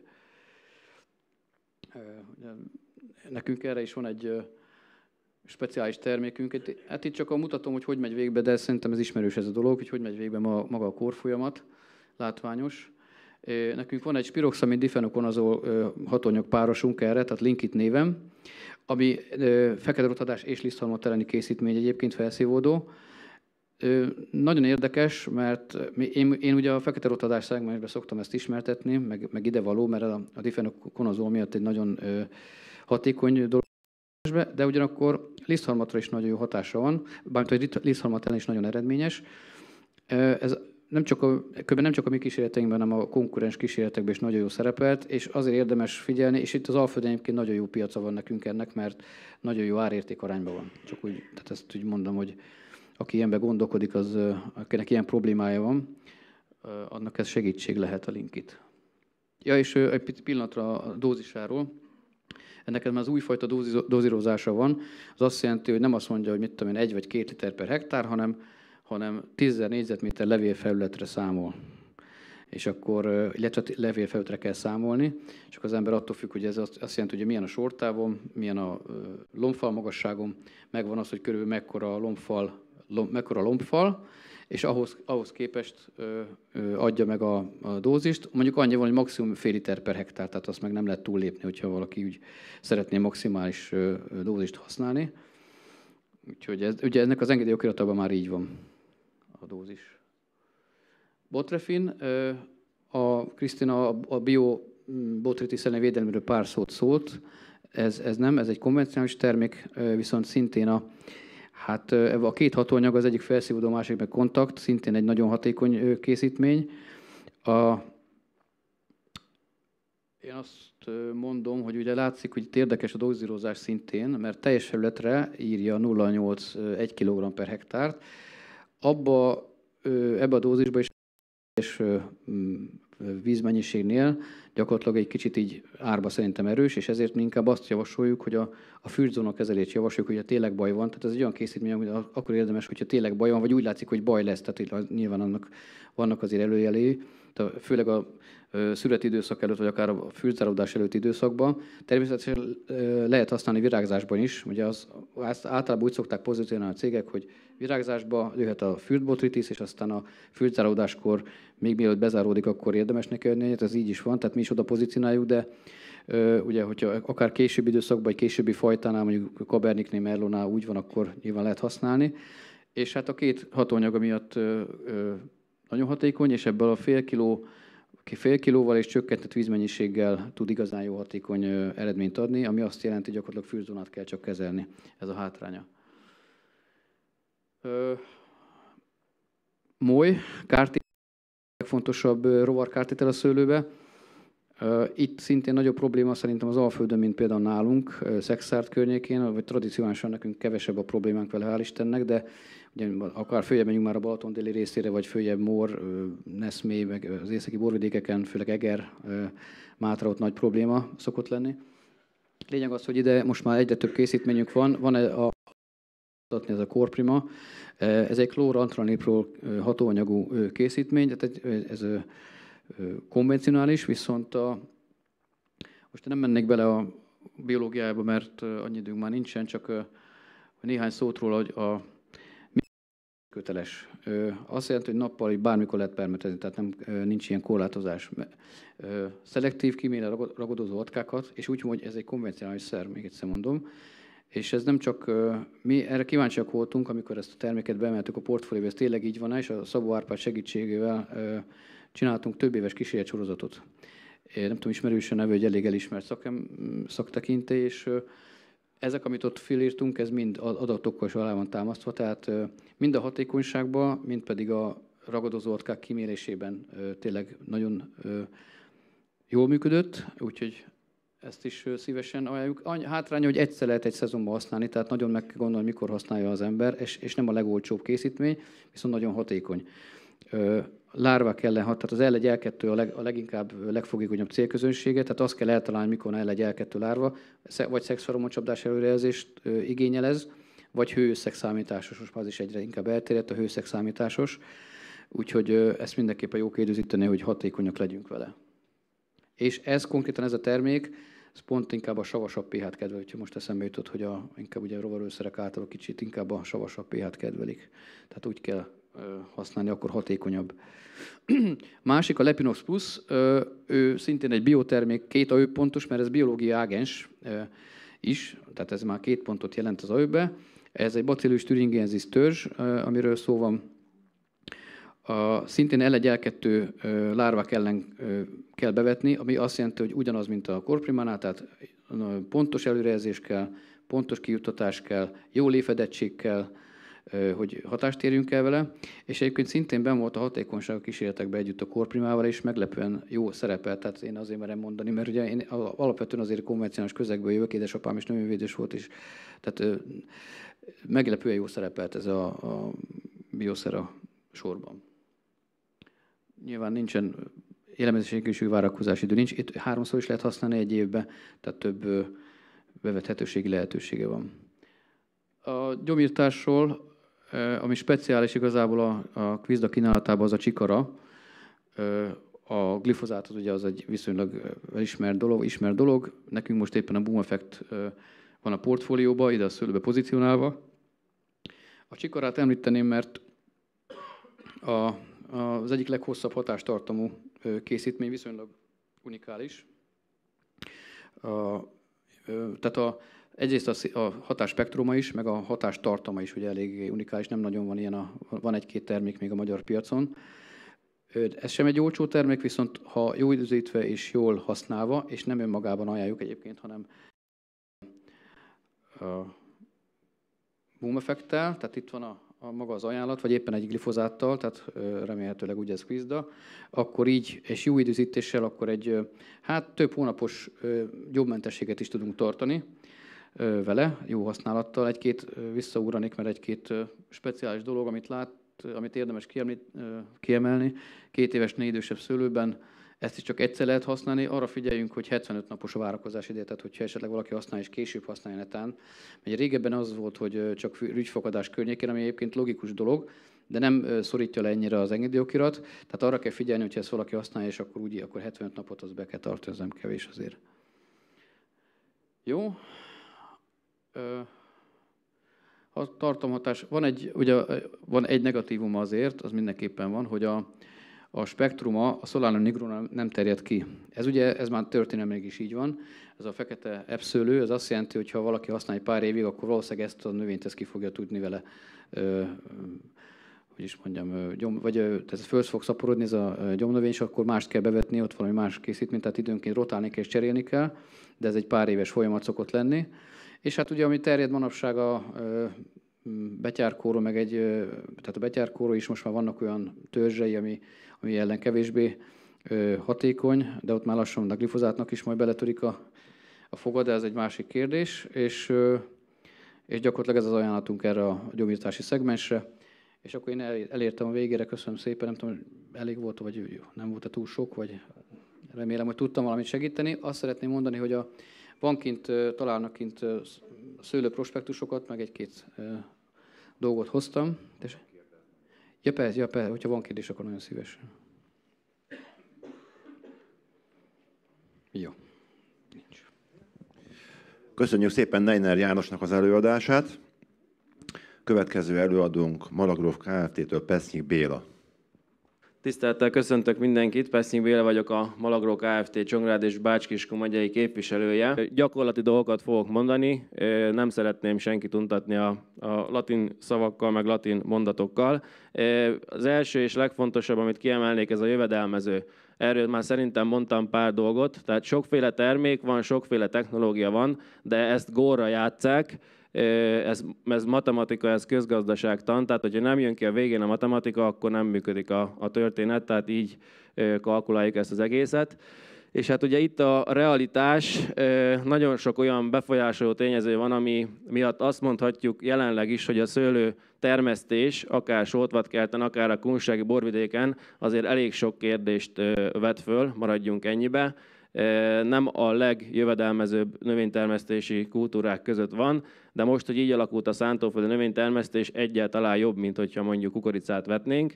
Érdekes, hogy megfordulnak a dolgok. 2-3 éven belül megfordulnak a dolgok, tehát egyszer a kukorica jobban megéri, mint a szőlő, aztán 2 év múlva megfordul.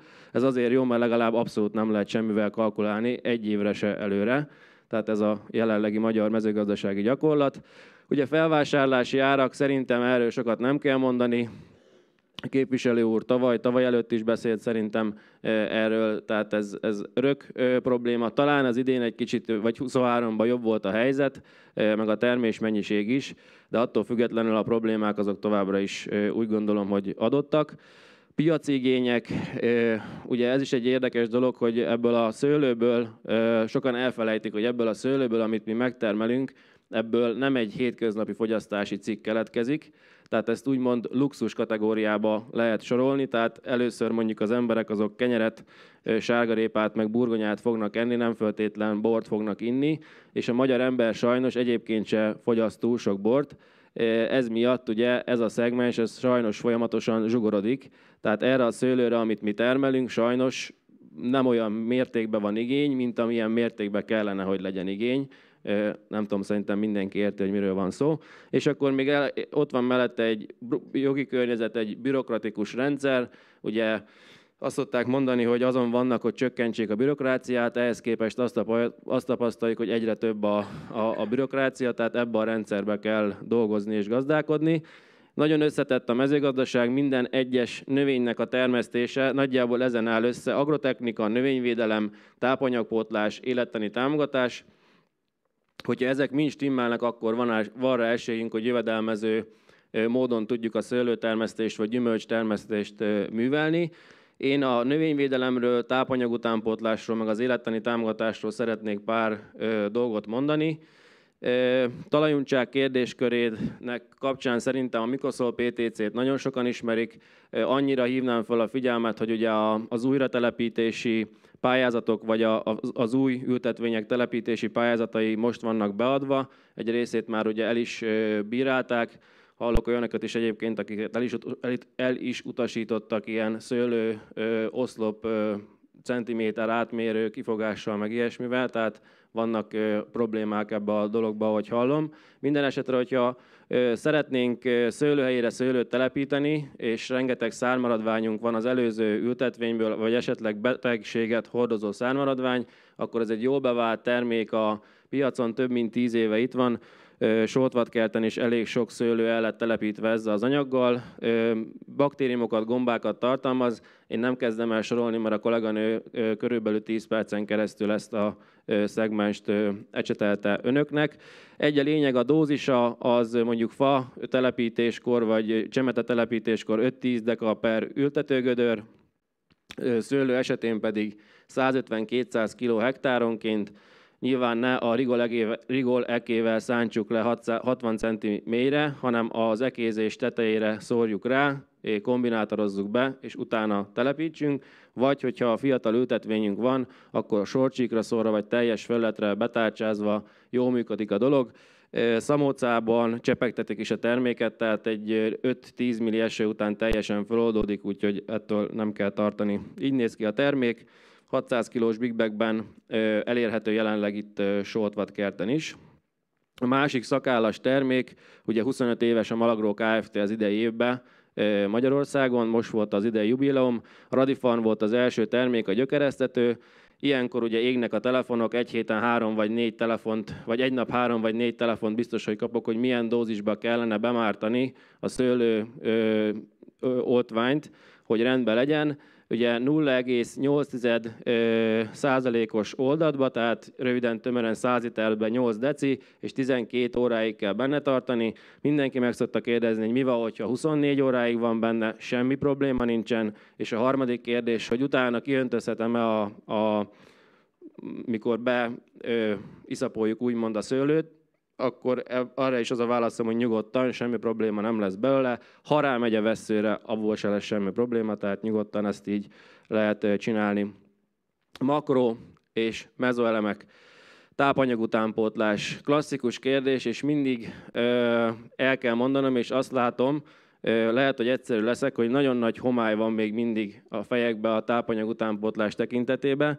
Tehát nagyon sokszor hallok olyanokat helyi termelő kollégáktól is, hogy minden második évben szórok műtrágyát, közte szórok szerves trágyát, vagy minden második sort szórom csak trágyával, meg minden második sort szórom csak műtrágyával, meg csak csirketrágyát használok, tehát ez igazából önmagában egyik se állja meg a helyét.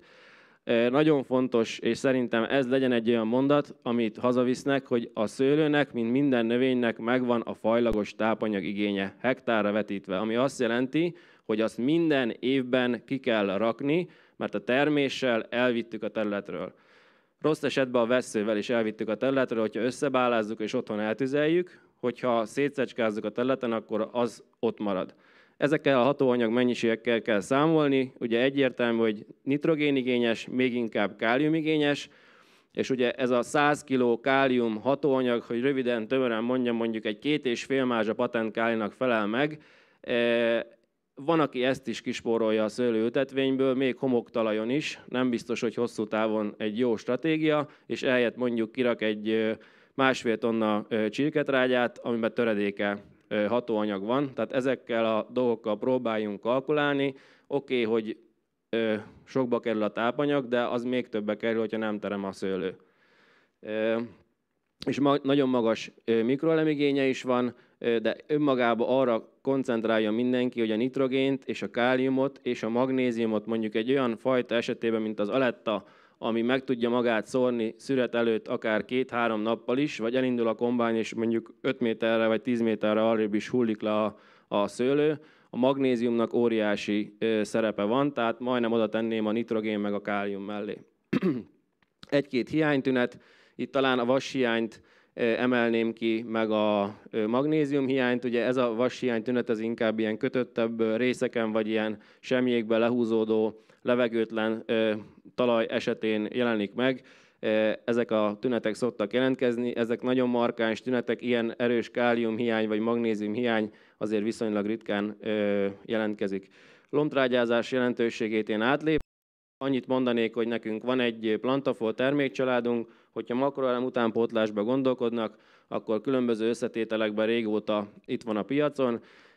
Egy megjegyzésem van ezzel kapcsolatban, hogy ha lombtrágyát használnak, akkor lehetőség szerint ne vizet vásároljunk a boltba, mert az otthon is van egyébként a kútba, hanem hatóanyagot vásároljunk zacskóba, és azt oldjuk föl vízbe, és azt permetezzük ki a szőlőbe. Egyszerű a matematika tulajdonképpen. Különböző összetételek vannak. A 10-54-10-et emelném még ki, olyan szőlő esetében, ami hajlamos arra, hogy megszórja magát, virágzás időszakában a nagyon magas foszfort érdemes esetleg beiktatni a technológiába. A Brexil Multi azért emeltem ki, mert egyébként mangán, cink, molibdén és bórigényes a szőlő. Ez a kombináció ebbe a termékbe megfelelő összetételben benne van. Termékenyülés fokozása, virágzás, virágszervek kialakulása, erről már megemlékeztem. Még egyszer mondanám, hogy olyan fajtáknál, mint Aletta vagy Bianca, ami hajlamos arra, hogy megszórja magát, összetett probléma kapcsán ezeknél a fajtáknál fokozottan oda kell erre figyelni. A bor nyilván, ugye ma már volt szó róla, ezt nem ecsetelem, de azt azért elmondom, hogy önmagában egy ilyen fajtánál virágzáskori 2-3 boros kezelése nem biztos, hogy megoldódik a probléma, mert lehet, hogy nem is bor hiánnyal összefüggő probléma van, hanem mondjuk egy Aletta esetében egy nagyon magas talaj pH, ami gátolja a magnézium fölvételét. tehát sokkal inkább már a talajba kellene keresni a problémának az okát. Élettani támogatás, SK-ról szerintem már a mai napon volt szó. Szerintem a tünet az mindenkinek ismerős. Arra hívnám fel a figyelmet, hogy ez egy gyengültségi kórokozó tulajdonképpen. Tehát, hogyha nem adjuk oda a szőlőnek a tápanyagot, akkor előbb-utóbb 10-20, akár 30% ilyen tőke is lehet a területen, mert legyengül a szőlő, és mindenféle betegség gyakorlatilag eléri. Ugye az eszka tulajdonképpen egy edénnyeláb betegség, tehát elzáródnak az edénnyelábok, ez egy mikroszkópos fölvétel, a kollégám csinált. Ezek az edénnyelábok elzáródnak, nem tud a víz és a tápanyag följutni a karhoz, és gyakorlatilag elhal a szőlő. Erre a problémakörre hoztuk mi a VitaSave nevű terméket. Ez most már azt hiszem a 6. szezonjában van itt a területen. Nem ecsetelem az eredményeit. Egy a lényeg, 2 időszakban fült megnyúláskor és zsendüléskor 2x5 liter per hektár dózisba javasoljuk kijuttatni. Nem egy olcsó technológia. Itt annyit szeretnék csak mondani, hogyha van olyan kékszőlő mondjuk, amiből jó minőségű bort készít mondjuk borász, és jó területben van, jó talajban van, és még szeretné tartani, akkor szinten tartás véget, ez egy jó lehetőség, vagy hogyha nem figyeltünk oda, és tápanyagutánpótlás nem volt megfelelő, de még fiatal az ültetvény, nem szeretném kivágni, akkor van ennek, azt gondolom, itt a kunsági részen igazából jelentősége, mert a matematikát azt azért mindenkinek figyelni kell. Ettől függetlenül Villányi borvidéken van olyan nagynevű borász, aki standarden évek óta technológiában használja ezt a terméket, cukorfoknövelési kapcsán is, meg az ültetvénynek a fenntartás miatt. Nagyon látványos egyébként a hatása, tehát ugyanabban az ültetvényben kezelt sor és kontrollsor, ez is azt hiszem a William pincészetnél készült villányban nagyon látványos a különbség, és cukorfokban is 2 magyar cukorfokot sikerült emelni ezzel a kezeléssel. Abiotikus stresszek, ugye a hideghatás, fagyhatás, ez mindig problémás. Ugye most is sajnos az a helyzet, hogy februárban gyakorlatilag március végi időjárásunk van, tehát a szőlőnövény is hajlamos arra, hogy ilyenkor már megindul, fene tudja, hogy mi lesz még később. Egy a lényeg, hogy ilyen -3 fokot egy ilyen fagyvédelmi biostimulátorral tudunk még orvosolni. Nagyon fontos, hogy az a kollega, aki azt mondja, hogy -5, -6 fokot is tud az ő terméke, az inkább adja vissza a diplomáját, tehát ilyen valószínűleg nincsen a valóságban. -2, -3 fokig lehet, hogyha legalább 1-24 órával a várható fagyhatás előtt kirakjuk.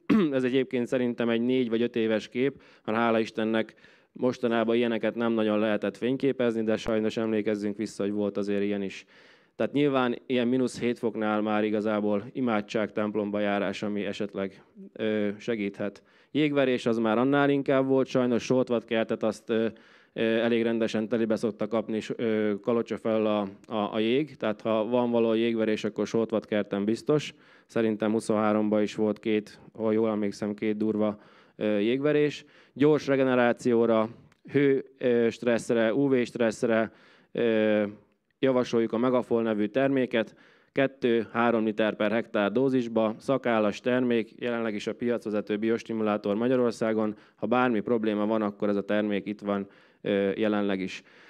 Idehoztam egy komplett szőlő technológiát. Na ez az a technológia, amit biztos, hogy én se raknék rá így ebbe a formámra a szőlőmre, mert nem jön ki a matematika. Azt szeretném csak kiemelni, hogy okszerűen, ha valakinek vashiány problémája van, akkor ott egy Brexil kombi, hogyha bort szeretne pótolni, Boroplusz, ha stressz van, Megafol, egy csemege szőlő esetleg elbírja ezt a technológiát, de egy borszőlő ezen az áron biztos, hogy nem. Tehát én arra biztatok mindenkit, hogy nagyon gondolj át, hogy milyen kezeléseket, milyen termékeket használ. Technológiából lehet csemegézni. Az előző kollega a bioszót azt előszeretettel emlegette önöknek. Nem tudom, hogy hány tőke bioszőlő van Soltvatkerten. Szerintem nem túl sok. Biobodza az már annál inkább, vagy bionak kezelt bodza, hogyha így tudjuk fogalmazni a támogatás miatt. röviden, tömören. Egy a lényeg, hogyha biotermesztésben gazdálkodnak, valami oknál fogva, akkor ez a 4 termékünk engedélyezett bioba, és ezeket be is írhatják a gazdálkodási naplóba, tehát ebből biztos, hogy nem lesz probléma, már fönt van a biokontrollnak a listáján. És akkor a zárásképpen pár dia. A Malagró, ugye, ahogy mondtam, 25 éves volt a 23-as év végén, ezért csináltunk egy ilyen logót, aminek az a neve, hogy Next 25, tehát röviden, tömören még 25 évig legalább tervez a cég, és nagyon sok újítást és új technológiát hoz. Azt gondolom, hogy eddig is erről ismertek minket, innovatív, új típusú megoldásokat hoztunk a piacra, és nem a piac után mentünk, hanem próbáltunk mindig egyel a kollégák, illetve cégek előtt járni, és előremutató dolgokat hozni, mind a zöldség, mind a gyümölcs, mind a szántóföldi termesztésben. Nem ecsetelném ezt sem, mindenki a saját bőrén tapasztalja, hogy nagyon komoly változások vannak az agráriumban, mind az időjárás, mind a piaci helyzet, mind a növényvédőszer hatóanyag kivonások, mind az asszály, illetve a víz problémaköre kapcsán. Tehát ezt szerintem mindenki érzi a saját bőrén. Az M-Protect kapcsán annyit emelnék ki, hogy mi is reagálunk erre a változásra, arra, hogy növényvédőszer hatóanyagok harmadáját vonják ki a piacról. Tehát hoztunk most már az utóbbi 3 év komplex technológiai szegmest. Röviden, tömören itt van ugye egy Nanotak EC, ami a mi tetű elleni úgymond biológiai készítményünk. Itt van egy M-Guard, amit lisztharmat és peranoszpora típusú betegségek kapcsán javaslunk. Itt van a Kendall termékcsalád, ugye a Mycoszol az egy régebbi típusú termék a mikrobiológiai szegmensbe, és hoztunk pár új terméket az idei szezontól kezdődően, tehát 24-től kezdődően. Lesz egy permetezés hatásfokozónk, egy új élettani katalizátorunk, amit mondjuk biostimulátornak is mondhatnánk, de ez egy új kategória ebbe a szegmensbe. Lesz egy felszívódó réz és egy felszívódó kén készítményünk is. Nem szeretném húzni ezzel az időt. Ez az a Bimor névre hallgató termék, ami most jönni fog a portfóliónkba. Ez az élettani katalizátor, ami egy érdekessége a terméknek, hogy 50 ml per hektár a dózisa. Tehát azért is mondjuk, hogy egy új típusú termék, mert ilyen dózisú biostimulátor nem nagyon van még a piacon. Erről szerintem elég sokat fognak hallani az elkövetkezendő időszakban. Ez a Cobra névre hallgató termékünk lesz a felszívódó rezünk, lesz egy felszívódó kénkészítményünk, ami szerintem szőlőbe egy jó történet lesz. Nyilván a kén az ismert mindenkinek, de felszívódó kén az nem túl sok van még a piacon. Lesz egy vízlágyítás szolgáló termékünk, szerintem ma erről már nagyon sok szó esett.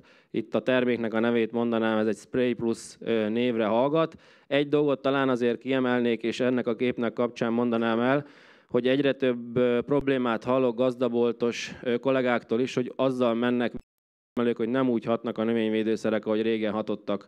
Legyen az akár gyomírtószer, akár gombaölőszer. Egyre inkább a fókuszt arra kellene helyezni, hogy a víznek a pH-ját be kellene állítani permetezés előtt. Mi ezt körülbelül több mint 10 éve mondjuk az előadásainkon. Őszintén túl nagy foganatja nem volt 10 év alatt. Most, hogy több cég is ráállt erre, meg hozott ilyen termékeket, most már a termelők is kezdenek rájönni, hogy ennek van létjogosultsága. Főleg a gombaölőszeres kezeléseknél, a gyomírtásnál is fontos lenne, tehát kérném a kedves termelő kollégákat, hogy erre próbáljanak fókuszálni. Jövünk egy új termékkel, Spray Plus lesz a neve.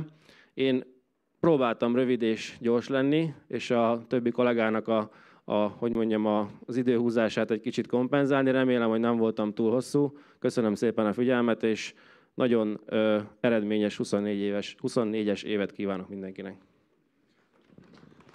Köszönjük Pesznyik Bélának az előadását, és őnek is eredményes gazdálkodást kívánunk. A mai napot ezennel befejezzük, 1 hét múlva találkozunk újra.